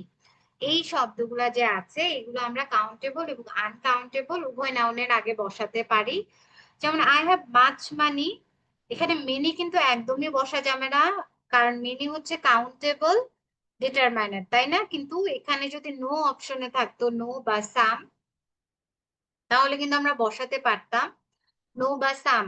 I have no money, I have some money, কারণ নো বা সাম হচ্ছে কাউন্টেবল এবং আনকাউন্টেবল দুইটার ক্ষেত্রেই আমরা বসাতে পারবো, কারণ এরা হচ্ছে বোথ ডিটারমাইনার বা মিক্সড ডিটারমাইনার।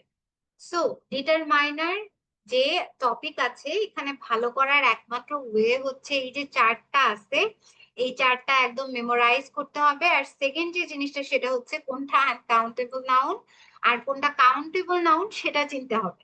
যেমন মানি, এটা যে একটা আনকাউন্টেবল নাউন, সেটা যদি আপনারা না জানেন তাহলে কিন্তু মানির আগে কোন ধরনের ডিটারমাইনার বসবে সেটাই আপনারা বের করতে পারবেন না। সো এই টপিকে ভালো করার জন্য চার্ট মুখস্থ প্লাস কাউন্টেবল আর আনকাউন্টেবল নাউন সম্পর্কে খুব ভালো করে আইডিয়া আপনাদের রাখতে হবে। ওকে, দেখেন এখানে আমরা ডিটারমাইনারি কিছু রুলস দেখছি। এটা আসলে স্লাইড দেখতে হবে না, জাস্ট দেখেন। এই যে নাউন পার্টে আপনাদের এটা পড়ে আসার কথা, cow is a useful animal. এই সেন্টেন্সটা কারেক্ট না রং? কেউ কি আমাকে বলতে পারবেন? চ্যাট বক্সে কাইন্ডলি একটু আনসার করেন। আমিনুল ভাই বলছেন অল কি কাউন্টেবল ডিটারমাইনার হবে? ভাই এটা হচ্ছে বোথ ডিটারমাইনার। এই যে আমাদের যে একটা চার্ট আছে দেখেন, এটা কাউন্টেবল ক্ষেত্রেও ইউজ হতে পারে আবার আনকাউন্টেবল ক্ষেত্রেও ইউজ হইতে পারে। So we can use all in both case. ওকে,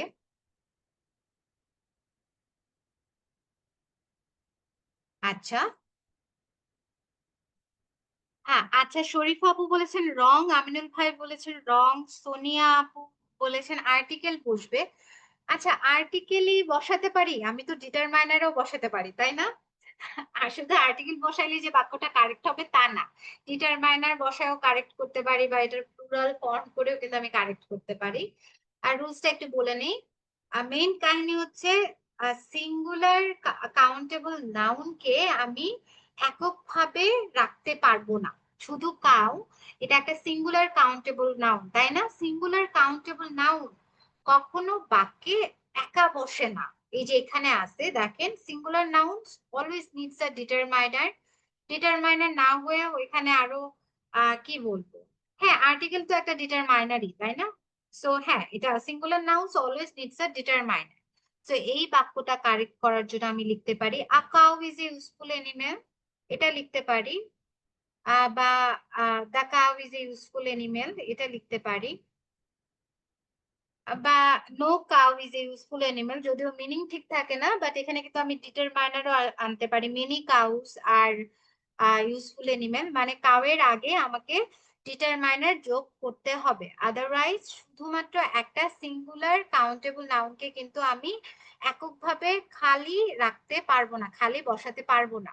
এটাকে এইদার বাক্যটা ঠিক করার জন্য আমার এই সাবজেক্টের আগে একটা ডিটারমাইনার বসাতে হবে, অর এটাকে আমি প্লুরাল করে দিতে পারি, cows are useful animal. So এই ধরনের বাক্য কারেক্ট করার উপায় হচ্ছে নাউনের আগে আমি ডিটারমাইনার বসাবো অর নাউনটাকেই প্লুরাল করে ফেলবো।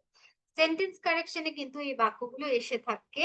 ফার্স্টে এক নাম্বার অপশনে এটা রাখবে আর দুই নাম্বার অপশনে বলবে দিস ওয়ান, বলবে which one is the correct sentence. আপনাদের আনসার করতে হবে। সো এই রুলসটা একটু মনে রাখেন।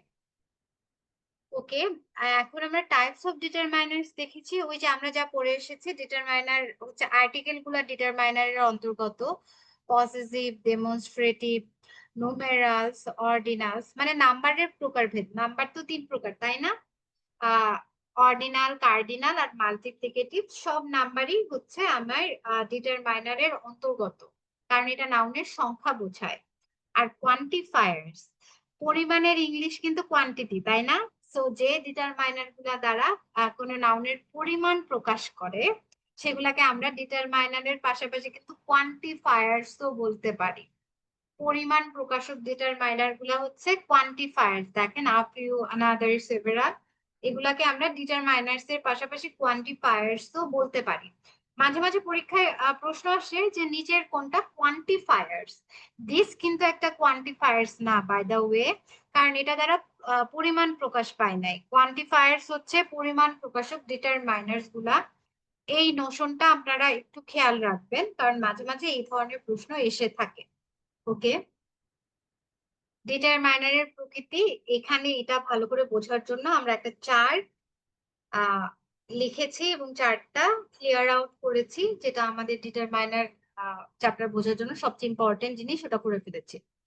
ওকে, এখন পোল যে কোশ্চেনটা আছে আপনারা কাইন্ডলি সবাই আনসার করেন যে which one is not an example of successful application of determiner, কোনটা হবে?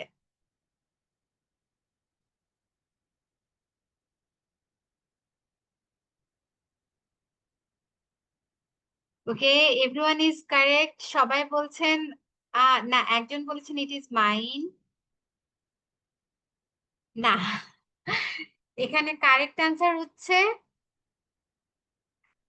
অনেকে আবার আই নো হিজ অ্যাড্রেস বলেছেন, এটা দিস ওয়ান ইজ কারেক্ট, তাই না? এটা পজিটিভ প্রোনাউন হিসেবে ব্যবহৃত হয়েছে। It is mine is also correct. I wanted many sugar, দেখেন সুগার একটা আনকাউন্টেবল নাউন না, এটা একটা ম্যাটেরিয়াল নাউন। ম্যাটেরিয়াল নাউনের সংজ্ঞায় তো হচ্ছে যা গণনা করা যায় না কিন্তু পরিমাণ করা যায়, মিনস এটা একটা আনকাউন্টেবল নাউন, যেটা গোনা যায় না। সো আনকাউন্টেবল নাউনের আগে ডিটারমাইনার হবে মাচ, বাট এখানে আছে many, so it's a wrong option. That is Y answer হবে সি। চলেন আমরা এখন প্রিভিয়াস ইয়ারের প্রশ্নগুলো একটু সলভ করি। ব্রিং মি দ্যাট বুক, এখানে ডিটারমাইনার নাউনের আগে বসে নাউনকে স্পেসিফিক করেছে, so answer that. I have no news for you, এখানে ডিটারমাইনার দেখেন যে নাউনের আগে বসে নাউনের নির্দিষ্টতা অনির্দিষ্টতা পরিমাণ প্রকাশ করছে, নো। আই স্টিল হ্যাভ, এই যে এই মানি রিলেটেড প্রশ্নগুলো খুবই আসে। আই স্টিল হ্যাভ, দেখেন তো এখানে যেহেতু মাছ অপশনে নাই, আপনার ওই চারটা কি কারো খেয়ালে আছে? এখানে কোনটা হইতে পারে একটু বলেন। সিলভিয়া আপু বলছেন সি। সি কেন হবে আসলে? আচ্ছা, শরীফা আপু বলছেন, তাসনিয়া আপু বলছেন ডি। হ্যাঁ, কারেক্ট আনসার হচ্ছে আর লিটল, কারণ আ ফিউ আর মেনি, হ্যাঁ দুইটাই কিন্তু কাউন্টেবল ডিটারমাইনার। তো আমাদের ওই লিস্টটা জাস্ট মাথায় থাকতে হবে, এবং ওই লিস্টটা খুলে দেখবেন যে কোনটা আনকাউন্টেবল এখানে ডিটারমাইনার, ওখান থেকে আমরা পাবো আর লিটল, সো আমরা আর লিটল আনসার হিসেবে নিবো, আর কিছুই না। অ্যামাং, কি এটার আনসার হবে মোর দ্যান টু, তাই না? অ্যামাং এর আনসারটা এটা একটু আনসার করেন তো আপনারা, কি হবে?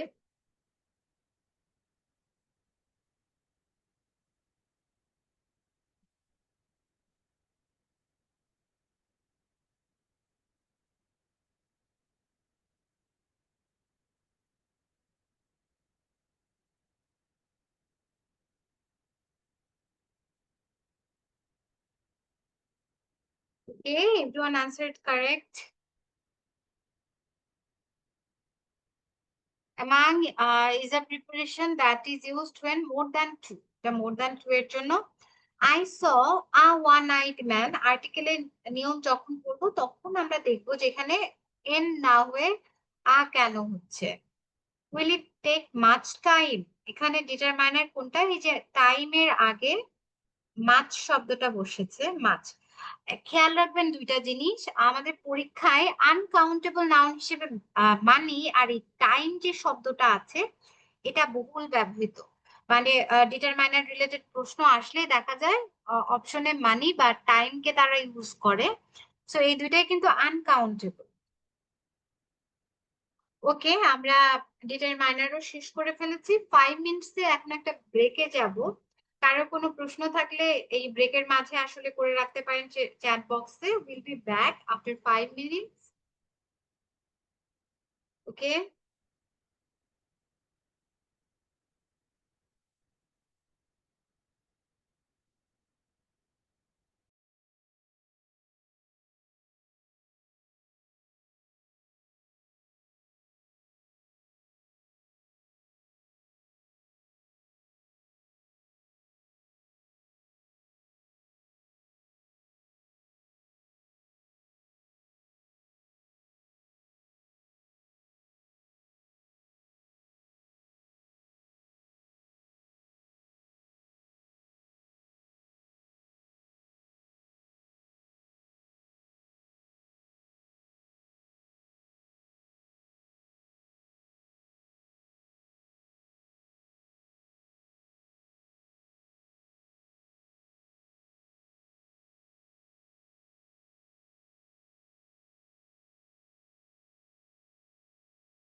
আচ্ছা, we are back.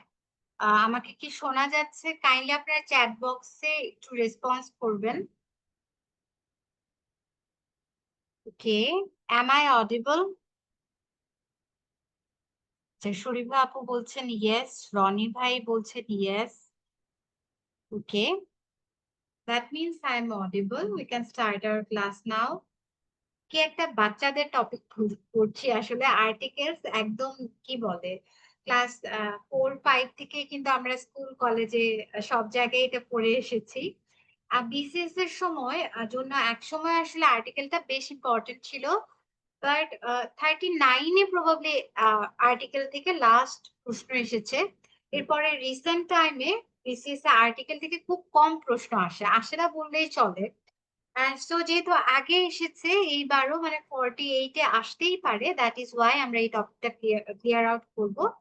বাট হ্যাঁ, রিসেন্ট টাইমে আসলে আর্টিকেল থেকে প্রশ্ন আসা অনেক কমে গেছে। আর্টিকেল কি? আর্টিকেল হচ্ছে অনির্দিষ্টতা বা অনির্দিষ্টতা প্রকাশক যে শব্দগুলো আছে সেগুলোকে আমরা আর্টিকেল বলি, তাই না? নির্দিষ্টতা বা অনির্দিষ্টতা প্রকাশক শব্দ স্পেসিফিক্যালি এ, এন এবং দা। এখানে এ আর এন যে আছে এগুলো হচ্ছে অনির্দিষ্টতা প্রকাশ করে, আর দা যে ওয়ার্ডটা আছে সেটা নির্দিষ্টতা প্রকাশ করে। উই অল নো দ্যাট, নির্দিষ্টতা প্রকাশ করে। এই যে এ এন আর ডি আছে এরা কিন্তু পার্টস অফ স্পিচ গত দিক থেকে অ্যাডজেক্টিভ, তাই না? কারণ অ্যাডজেক্টিভের একটা বৈশিষ্ট্য হচ্ছে কি, দোষ গুণ অবস্থা, সংখ্যা, পরিমাণ, নির্দিষ্টতা বা অনির্দিষ্টতা প্রকাশ করা। সো এ আর এন কিন্তু সংখ্যা প্রকাশ করে বা পরিমাণ প্রকাশ করে, আর ডি কিন্তু নির্দিষ্টতা প্রকাশ করে।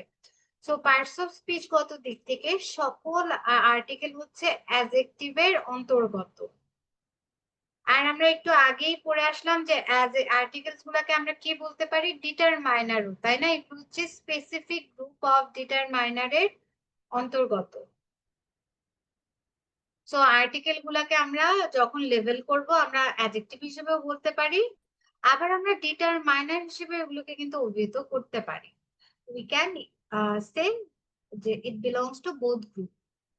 আচ্ছা, so position of A article, এইটা আসলে বাকি যখন একটা নাউন থাকবে আমরা কিন্তু নাউনের আগে আর্টিকেল বসাই, তাই না? যেমন he is a boy, he is a বয়। তখন নাউনের আগে যখন অ্যাডজেক্টিভটা থাকে তখন আর্টিকেলটা অ্যাডজেক্টিভের আগে বসে, যেমন he is a good boy. আবার অ্যাডজেক্টিভের আগে যদি অ্যাডভার্ব থাকে তখন এই আর্টিকেল যেটা আছে সেটা কিন্তু আর্টিকেল, আর্টিকেল, হ্যাঁ সেটা কিন্তু অ্যাডভার্বের আগে বসে। তাহলে আমার কমপ্লিট সেন্টেন্সটা হচ্ছে he is a very good boy. এটাই হচ্ছে position of articles in a sentence, মানে বাক্যে যদি অ্যাডভার্ব, অ্যাডজেক্টিভ বা নাউন থাকে এই তিনটারই আগে পূর্বে হচ্ছে আমরা আর্টিকেল বসাবো, পরে বসাইতে পারবো না। আর্টিকেলের পরে অ্যাডভার্ব বসাইতে হবে, তারপর অ্যাডজেক্টিভ, তারপর noun. It is the correct sequence. Okay, এখন আমরা এই যে আর্টিকেলস এর যে রুলস গুলো আছে সেগুলো একটু দেখে নিব। এক্ষেত্রে একটা কথা বলে রাখি যে আপনারা হয়তোবা বিসিএস এ আর্টিকেল রিলেটেড প্রশ্নগুলো একটু কম পাবেন, বাট আমরা বিসিএস ছাড়াও তো অন্যান্য চাকরির পরীক্ষাগুলো ট্রাই করবো, তাই না? সেখানে কিন্তু আবার আর্টিকেল থেকে বেশ প্রশ্ন আসে। আর আমার পার্সোনাল এক্সপেরিয়েন্স হচ্ছে আমার আর্টিকেল আর প্রিপোজিশন পড়তে খুব বিরক্ত লাগতো, কারণ এই দুইটা গ্রামাটিক্যাল রুলস এর 80% জিনিসই হচ্ছে মেমোরাইজ বা মুখস্থ নির্ভর। আপনাকে রুলস মুখস্থ করতে হবে, বোঝা আর না বোঝা পরের ব্যাপার। সো এই আর্টিকেলস এ ভালো করার জন্য আমি উত্তরণের স্লাইড গুলো দেখেছি, আমার মনে হয়েছে এনাফ। স্লাইডে যতগুলো রুলস আছে খুব ভালো করে একদম মাথায় গেঁথে ফেলবেন। সো বিসিএস এ প্রশ্ন আসলে তো আসলে, অন্যান্য যে পরীক্ষাগুলো আছে সব জায়গায় একদম কভার আপ হয়ে যাবে। Just memorize this rules. হ্যাঁ, আর কিছু বোঝার ব্যাপার তো আছেই, সেগুলো এখন ক্লাসে আলোচনা করব। ওকে, চলেন তাহলে let's start with the first rule, যেটা হচ্ছে ভাওয়েলের উচ্চারণ যদি ইউ এর মতো হয়, হ্যাঁ, যখন একটা ভাওয়েলের উচ্চারণ ইউ এর মতো হবে তখন এন না বসে আ হবে, যেমন আ ইউনিভার্সিটি, কারণ এখানে শুরুতে যে ভাওয়েলটা আছে সেটা ইউ এর মতো উচ্চারণ হচ্ছে। আবার ইউনিভার্সিটি, ইউ, হ্যাঁ, আ ইউরোপিয়ান। সো ইউ এর উচ্চারণ যখন ভাওয়েলের উচ্চারণ ইউ এর মতো হবে তখন এন না বসে আ হবে। তারপর দেখেন ও এর উচ্চারণ, ও ভাওয়েলটার উচ্চারণ যখন ওয়ার মতো হবে তখন কিন্তু সেখানে এন না বসে আ হবে, যেমন আ ওয়ান আইড ম্যান। এই দুইটা জিনিস একটু মাথায় রাখতে হবে। ইউ আর ওয়া এই দুটো উচ্চারণ যখন আমরা পাবো তখন তার আগে এন না বসে আ বসবে। তারপর যখন কোনো শব্দের শুরুতে একটা অনুচ্চারিত এইচ সাউন্ড থাকে সেক্ষেত্রেও আমরা এন বসাই, আ না বসে, তাই না? অ্যান আওয়ার, অ্যান এয়ার, এরকম হবে। আবার অ্যাব্রিভিয়েশনের ক্ষেত্রে মানে সংক্ষিপ্ত নামের ক্ষেত্রে লেটার যাই হোক না কেন শুরুর লেটারটা, বাট সাউন্ড, উচ্চারণের সাউন্ড যদি কোনো ভাওয়েল দিয়ে শুরু হয় তখন কিন্তু এন হবে, যেমন এম এ, এটা তো মাস্টার অফ আর্টস এর অ্যাব্রিভিয়েশন, তাই না? সো এটা দেখেন এম, এই যে লেটার এম আছে এটার উচ্চারণের ক্ষেত্রে সাউন্ডটা কি আগে এ আসতেছে না, যেটা একটা ভাওয়েল। সো এই ক্ষেত্রে he is an M A হবে কিন্তু। এটা আই গেস অনেকের জন্য একটা নিউ রুলস হইতে পারে, সো আপনারা মাথায় রাখবেন। তারপর আরেকটা ওয়ার্ড আছে এস ডিও, দেখেন এস, এ, সাউন্ড প্রোনাউন্সিয়েশনের ক্ষেত্রে সাউন্ডটা লক্ষ্য করেন, এ এস ডিও। সো এক্ষেত্রে এন হবে। সো অ্যাব্রিভিয়েশনের ক্ষেত্রে যদি উচ্চারণের সাউন্ড ভাওয়েল দিয়ে শুরু হয় তখন তার আগে আমরা আ না বসিয়ে এন বসাবো। ওকে, মাঝে মাঝে এইচের উচ্চারণ অনুচ্চারিত না, এইচ উচ্চারিত হয়। তারপরও পাঁচটা শব্দ আছে, দেখেন হোটেল, হ্যাবিচুয়াল, হিস্টোরিয়ান, হিস্টোরিক্যাল আর হাম্বল। এই পাঁচটা শব্দের আগে আপনারা কিন্তু আও বসাইতে পারেন আবার এনও বসাইতে পারেন, হোয়াট এভার ইউ লাইকস। হ্যাঁ, এটা একটু ব্যতিক্রম যে এইচ আছে সব শব্দের শুরুতে এবং এইচ এর উচ্চারণ কিন্তু এইচ এর মতো হচ্ছে, তারপরেও আমরা এন বসাইতে পারবো। তো এই পাঁচটা শব্দ একটু মাথায় রাখবেন যে এই পাঁচটা শব্দের সাথে আ বা এন, এই দুইটার যে কোনো একটা বসাইলে হবে, কোনো গ্রামাটিক্যাল প্রবলেমস নাই। তারপর দেখেন যে কোনো সংখ্যা উচ্চারণের ক্ষেত্রে যদি ভাওয়েল সাউন্ড আগে আসে তাহলে তার পূর্বে এন বসাবে, যেমন he is an 80 year old man. 80 উচ্চারণের ক্ষেত্রে আমাদের কিন্তু দেখেন একটা ভাওয়েল সাউন্ড আসে না, এই 80। দ্যাট ইজ ওয়াই কোনো সংখ্যা যখন আমরা উচ্চারণ করবো এই সংখ্যা উচ্চারণের সময়ও কোনো ভাওয়েল সাউন্ড আগে উচ্চারিত হলে সেক্ষেত্রেও আমরা অ্যান বসাবো। আবার কিছু সংখ্যাবাচক এক্সপ্রেশন আছে, কাপল, ডজন, স্কোর, 100, 1000, মিলিয়ন, এদের পূর্বেও আ বসে, যেমন আ কাপল অফ শুজ। এই তো নির্দিষ্ট করে বোঝাতে কমন নাউনের সিঙ্গুলার আর প্লুরাল উভয় নাম্বারের আগে দা বসে, যেমন বয় তো একটা কমন নাউন, তাই না? পৃথিবীর সব ছেলেকে বয় দ্বারা প্রকাশ করা যায়।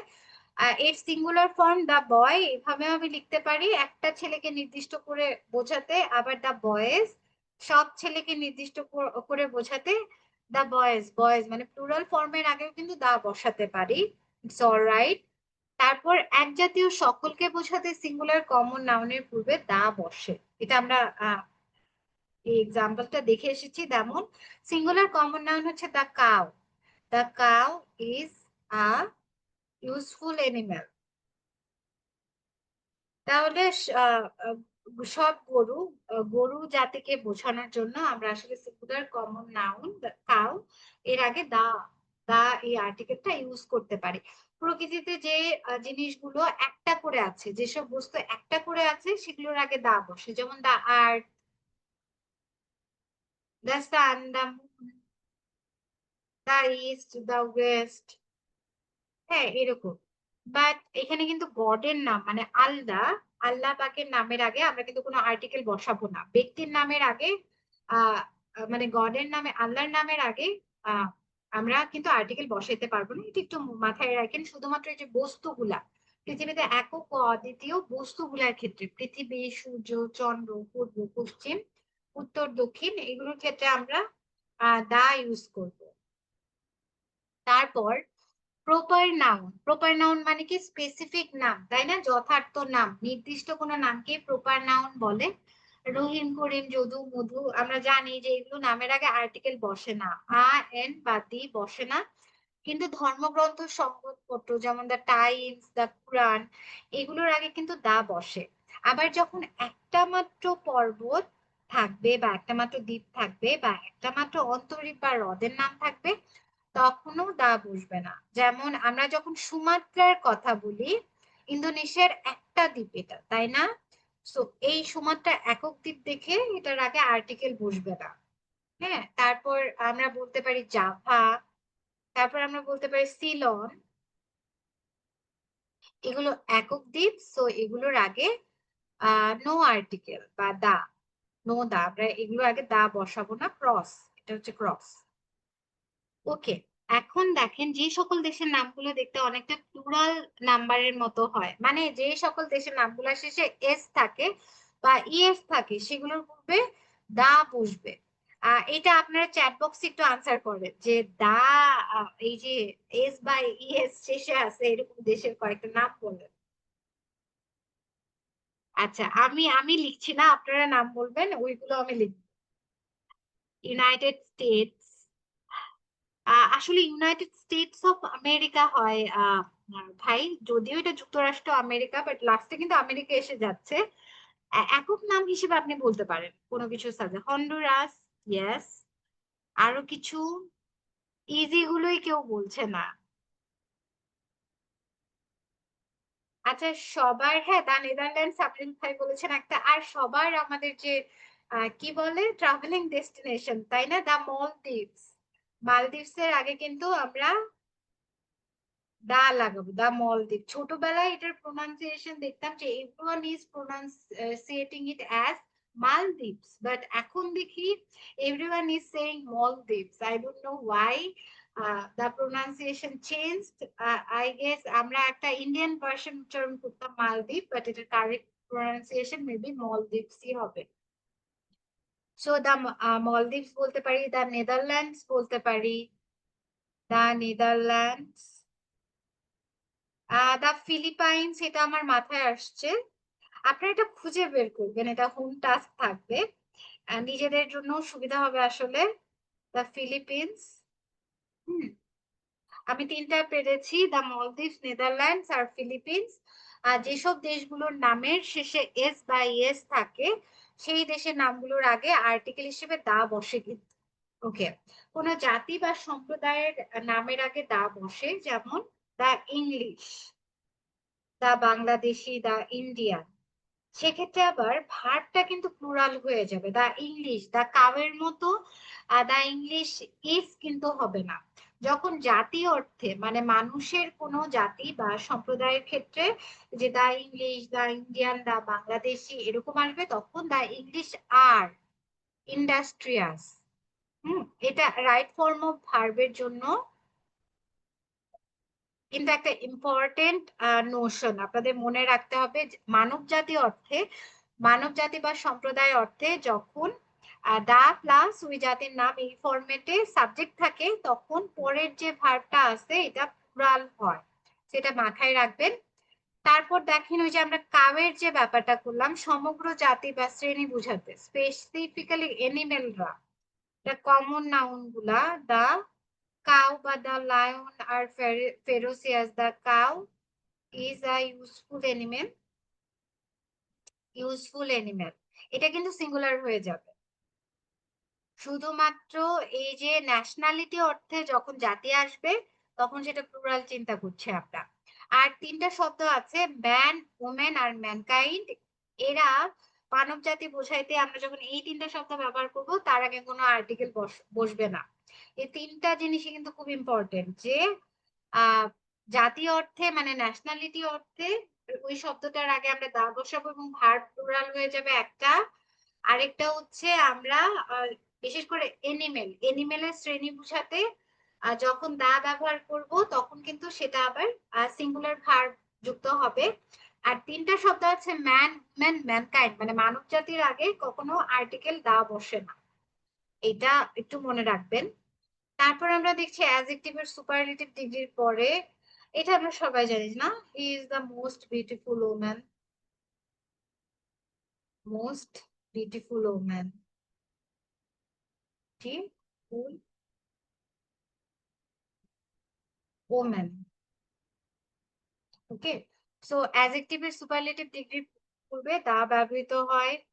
তারপর মর্নিং, নুন, আফটারনুন, ইভিনিং, নাইট, এই যে সময়গুলো আছে এগুলোর আগে যদি ইন থাকে প্রিপোজিশন তখন সেটার আগে দা বসবে, কিন্তু ইন না থেকে এক থাকলে কিন্তু দা বসে না। আমি একটু উদাহরণ দিয়ে দেই।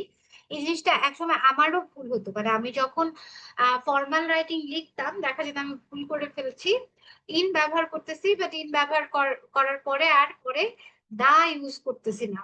বাট এখন এটা এটা একটু শিখে রাখেন, যেটা আপনাদের রাইটিং এও কাজে লাগবে। I shall meet you, in morning হবে না, ইন দা মর্নিং হবে। সময় বিভাগের আগে যদি আর্টিকেল হিসেবে যদি প্রিপোজিশন হিসেবে ইন থাকে তখন ইনের পরে কিন্তু আমরা দা বসাবো, এটা মাথায় রাখতে হবে। বাট যখন অ্যাট থাকবে, I shall meet you at the morning হবে না, কিন্তু অ্যাট থাকলে মর্নিং এর আগে নো আর্টিকেল। হ্যাঁ, এইটা একটু মাথায় রাখবেন। এটা আসলে যতটা না এমসিকিউ এর জন্য ইম্পর্টেন্ট, ততটা তার চেয়ে বেশি আপনাদের রাইটিং স্টাইল ইমপ্রুভের জন্য ইম্পর্টেন্ট। ইন প্রিপোজিশন যুক্ত বাক্যগুলাতে সময়ের আগে দা বসবে, বাট যখন আমার প্রিপোজিশন অ্যাড থাকবে তখন সময়ের আগে কিন্তু কোনো আর্টিকেল বসবে না, নো আর্টিকেল। ওকে, এখন আমরা দেখব প্রপার নাউনের পূর্বে আর্টিকেল বসে না, তাই না? প্রপার নাউন মানে কি? কোনো কিছু স্পেসিফিক নাম, কোনো কিছু স্পেসিফিক নামের আগে আমরা আর্টিকেল বসাই না। বাট প্রপার নাউন যদি কমন নাউন হিসেবে ব্যবহৃত হয় সেক্ষেত্রে উহার পূর্বে আর্টিকেল বসতে পারে। এটা আবার কেমন যে প্রপার নাউন কমন হিসেবে নাউন হিসেবে ব্যবহৃত হয়েছে? এটা আসলে ওই যে আমাদের আসলে গার্ডিয়ানরা মাঝে মাঝে উদাহরণ দেয়, তাই না, যে you can never be a Newton. So Newton তখন আসলে কমন নাউন হয়ে গেছে, তুমি নিউটনদের মতো কেউ হইতে পারবা না। আর Newton can not be a Milton, can not be a Milton. So এই ক্ষেত্রে প্রপার নাউন গুলোর ক্ষেত্রে আমরা কিন্তু আর্টিকেল আনতে পারছি বা দা আনা যায়। আহ যেমন দায়ের ক্ষেত্রে যদি an Homer is not born at all ages এরকম করে আনতে পারি, বা he is a Shelley of Bengal এরকম করে আনতে পারি। আচ্ছা, ম্যাটেরিয়াল নাউনের পূর্বে আর্টিকেল বসে না, এটা আমরা সবাই জানি। বাট ম্যাটেরিয়াল নাউনটা যদি কোনো স্পেসিফিক জায়গার হয়, যেমন the water of the pond is clear, মানে একটা স্পেসিফিক জায়গার ম্যাটেরিয়াল নাউন বোঝাইলে তখন কিন্তু ওইটার আগে আমরা আর্টিকেল দা ইউজ করতে পারি। অ্যাবস্ট্রাক্ট নাউনের আগেও কিন্তু আর্টিকেল বসে না, কারণ এটা একটা আনকাউন্টেবল নাউন। বাট ওই যে স্পেসিফিক ব্যক্তির অ্যাবস্ট্রাক্ট নাউন যদি বুঝায়, মানে স্পেসিফিক ব্যক্তির দোষ গুণ অবস্থা এগুলো বোঝায়, তখন কিন্তু আমরা ওই অ্যাবস্ট্রাক্ট নাউনের আগেও আর্টিকেল আনতে পারি। ওকে, একটা মজার রুলস আছে, আর রোড, অ্যাভিনিউ, স্কোয়ার, পার্ক এই নামগুলার আগে দা বসানো যাবে না। যেমন he lives in Park Street, in Park Street, in the Park Street কিন্তু বলতে পারবো না, কারণ এটা একটা জায়গার নাম। So road, avenue, square, park এগুলো নামের আগে আমি আর্টিকেল বসাইতে পারবো না। বাট কোন রোডের নামের শেষে যদি রোড কথাটা উল্লেখ থাকে, মানে রাস্তার নামের শেষে রোড কথাটা উল্লেখ থাকলে সেখানে আমরা দা বসাবো। যেমন he lives in Mirpur road. দেখেন মিরপুর রাস্তায়, জায়গার নাম অবভিয়াসলি, এটা একটা রাস্তার নাম মিরপুর রোড। সো দেখেন এখানে যেহেতু রোড কথাটা উল্লেখ আছে, রাস্তার নামের শেষে যদি রোড কথাটা উল্লেখ থাকে তাহলে লিংক রোড, রিং রোড, হ্যাঁ, এই এই যে রাস্তার নামের শেষে রোড কথাটা উল্লেখ থাকলে he lives in the Mirpur road হয়ে যাবে। Normally road, avenue, square, park এই জিনিসগুলোর আগে দা বসে না, বাট কোন রাস্তার নামের লাস্ট অংশে যদি রোড কথাটার উল্লেখ থাকে তখন আমরা দা বসাবো। ওকে, ভাষার নামের পূর্বে দা বসে না, যেমন English is an international language, but দেখেন ইংলিশ ল্যাঙ্গুয়েজ, ইংলিশ শব্দটার পর যদি English language is very famous, so English এই ভাষার পরে ল্যাঙ্গুয়েজ শব্দটা যদি উল্লেখ থাকে তখন কিন্তু এর আগে দা বসাতে হবে। ওই যে রোডের মতো, রাস্তার নামের শেষে যদি রোড থাকে তাহলে আমরা দা বসাই, আবার কোন ভাষার নামের শেষে যদি ল্যাঙ্গুয়েজ কথাটার উল্লেখ থাকে তখন আমরা দা বসাই। রোগের নামের আগে দা বসে না, যেমন cholera is a dangerous disease, dangerous disease. So cholera তো একটা রোগের নাম, এই রোগের নামের আগে আমরা দা বসাবো না, বাট কিছু ব্যতিক্রম আছে, এক্সেপশনাল, এই জিনিসটা আপনাদের একটু মনে রাখতে হবে। তিনটা রোগের নাম আছে যে তিনটা রোগের নামের আগে কিন্তু দা বসে, এটা নোট ডাউন করতে হবে। একটা হচ্ছে দা গাউট, আরেকটা হচ্ছে দা মিজলস মানে হাম, মিজলস, আরেকটাকে আমি ভুলে গেলাম কি হইতে পারে, মামস, দা মামস, হ্যাঁ এই তিনটা নাম, দা মামস।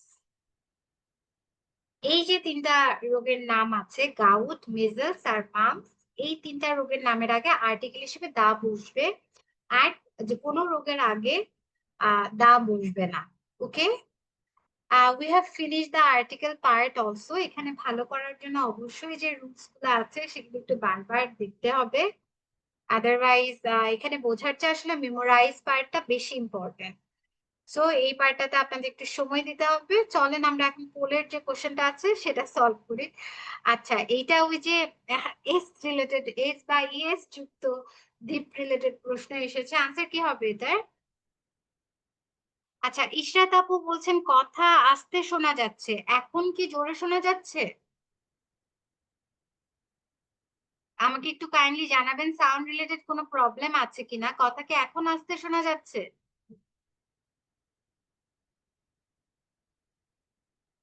আচ্ছা, সোনিয়া আপু বলছেন না, ক্লিয়ার, থ্যাংক ইউ। আমিনুল ভাই উত্তর দিয়েছেন দা জাপান, হাবিবা আপু বলেছেন এ, আচ্ছা তাকিউর ভাই জানিয়েছেন loud and clear, thank you. Ishrat আপু, হ্যাঁ আপনার সমস্যা একটু হতে পারে আপু, কাইন্ডলি আপনি একটু চেক করে দেখবেন, তাহলে হয়তো ঠিক হয়ে যাবে। সুরায়া খাতুন আপু বলছেন দা জাপান, ইয়েস, কারণ জাপান ছাড়া বাকি দেশগুলো দেখেন এস আছে কিন্তু, আর আমরা জানি কি এস বা ইএস যুক্ত দেশগুলোর নামের শেষে যুক্ত হয় দা, বাট যে দেশের সাথে এস বা ইএস থাকে না সেটা আমরা দা যুক্ত করতে পারবো না। আচ্ছা, ওকে, পোল কোশ্চেনে দেখছি everyone is answering correct, the Japan. I guess আমি পোল এন্ড করতে পারি, সবাই কারেক্ট আনসার দিয়েছেন, thank you for answering the poll. চলেন এখন আর্টিকেল থেকে চাকরি রিলেটেড যে প্রশ্নগুলো এসেছে সেগুলো আমরা একটু সলভ করার চেষ্টা করব। একটু মার্ক করে দিই, দা জাপান হবে।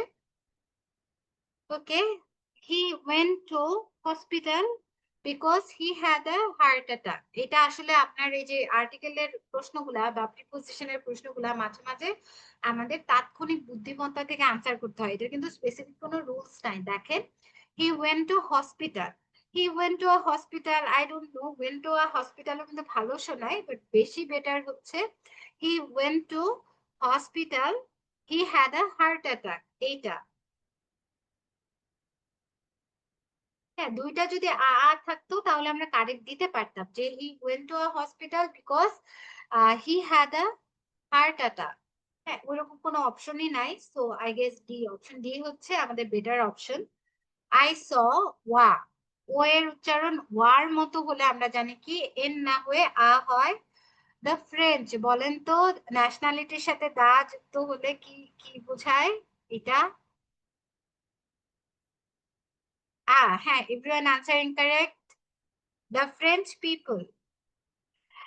Dash is not the only thing that tourist want to see. এটা আসলে নাউন, নাউন যে চ্যাপ্টার আছে সেটার প্রশ্নই, এখানের আনসার হবে সিনারি। কারণ সিনারি, সিনারিটা দেখতে একটু মনে হয় কাউন্টেবল টাইপের, তাই না? এই জিনিসগুলো আপনাদের আসলে মনে রাখতে হবে যে সিনারি, এটা কিন্তু অপশন হিসেবে আরো অনেক জায়গায় এসেছে, আমি দেখেছি। সিনারি অলওয়েজ অলওয়েজ একটা আনকাউন্টেবল নাউন, আর আমরা জানি আনকাউন্টেবল নাউনের সাথে কোনো আর্টিকেল যুক্ত হয় না, বা এটাকে কিন্তু প্লুরালও করা যায় না। সো আ সিনারিও হবে না, সিনারিজও হবে না, দা সিনারিও হবে না। যেহেতু এটা আনকাউন্টেবল নাউন, তাহলে আমাদের আনসার হবে scenery is not the only thing that tourist want to see, এইটা। ওকে, ভোকাবের কিছু, ভোকাবুলারির কিছু পার্ট আমরা দেখছি। আমি আসলে ভোক্যাব পার্টের জন্য আমি জাস্ট একটু আপনাদেরকে বলতে পারি, ভোক্যাব পার্টে কিন্তু ভালো একটা বেসিক নলেজ থাকা আপনাদের প্রিলি এক্সামে ভালো করার জন্য খুবই ইম্পর্টেন্ট। কারণ প্রত্যেক বছরই ভোক্যাব থেকে 3 থেকে 4টা প্রশ্ন আসে। সো এই 3 থেকে 4টা প্রশ্নে যদি আপনি 2 থেকে 3 নাম্বারও উঠাতে পারেন, অন্যদের থেকে অনেক এগিয়ে যাবেন। আর এটা আসলে ওই যে থাকে না, আমরা একটু মাঝে মাঝে ভাবি যে পরীক্ষার আগে 1 মাস পরে 1.5 মাস পরে একটু পরেই তো হয়ে যাবে, টপিক ক্লিয়ার করবো, ভোক্যাব পার্টটা আসলে ওভাবে শেষ করতে পারবেন না। সো অবভিয়াসলি যে কোনো একটা বই নিয়ে আপনারা সিনোনিম, অ্যান্টোনিম আর স্পেলিং এর যে পার্টটা আছে স্পেসিফিক্যালি, এটা বিসিএস প্রিলির জন্য, অন্যান্য জব পরীক্ষায় আরো অনেক কিছুই লাগে, বাট বিসিএস প্রিলির জন্য সিনোনিম, অ্যান্টোনিম আর স্পেলিং এর যে পার্টটা আছে, প্লিজ এখন থেকেই শুরু করেন। You guys have enough time. 48তম প্রিলি আসতে আসতে আপনাদের দেখবেন যে ভোকাবের খুব স্ট্রং একটা গ্রাউন্ড তৈরি হয়ে গেছে, এবং ওই 3-4 নাম্বারের ভালো করে প্রিপারেশন থাকলে 3-4 নাম্বারের সবই আসলে পাওয়া সম্ভব। সো এইটা হোমওয়ার্ক যেহেতু অবভিয়াসলি কভার করার চেষ্টা করবেন, আর নেক্সট ক্লাসে হোপফুলি কিছু আনকমন ভোকাব বা আনকমন ইডিয়ম ফ্রেজ নিয়েও আমরা ক্লাসে আলোচনা করব, যেটা একটু এক্সপ্লেনেশন বা ব্যাখ্যা করার দরকার। ওকে, আহ আজকে আপনাদের সাথে আমার ইংলিশ ল্যাঙ্গুয়েজ রিলেটেড প্রথম ক্লাস ছিল, এর আগে লিটারেচার একটা ক্লাস নিয়েছি। Hopefully you had a good time with me. আশা থাকবে সবাই লেকচার গুলো এবং এই যে নোটস গুলো আছে আবার দেখা ট্রাই করবেন, এবং অবশ্যই অবশ্যই একটা নোট খাতা বানানোর চেষ্টা করবেন। আর সবাইকে অগ্রিম ঈদ মোবারক, সবাই ভালো থাকবেন। নেক্সট ক্লাসে আবার দেখা হবে।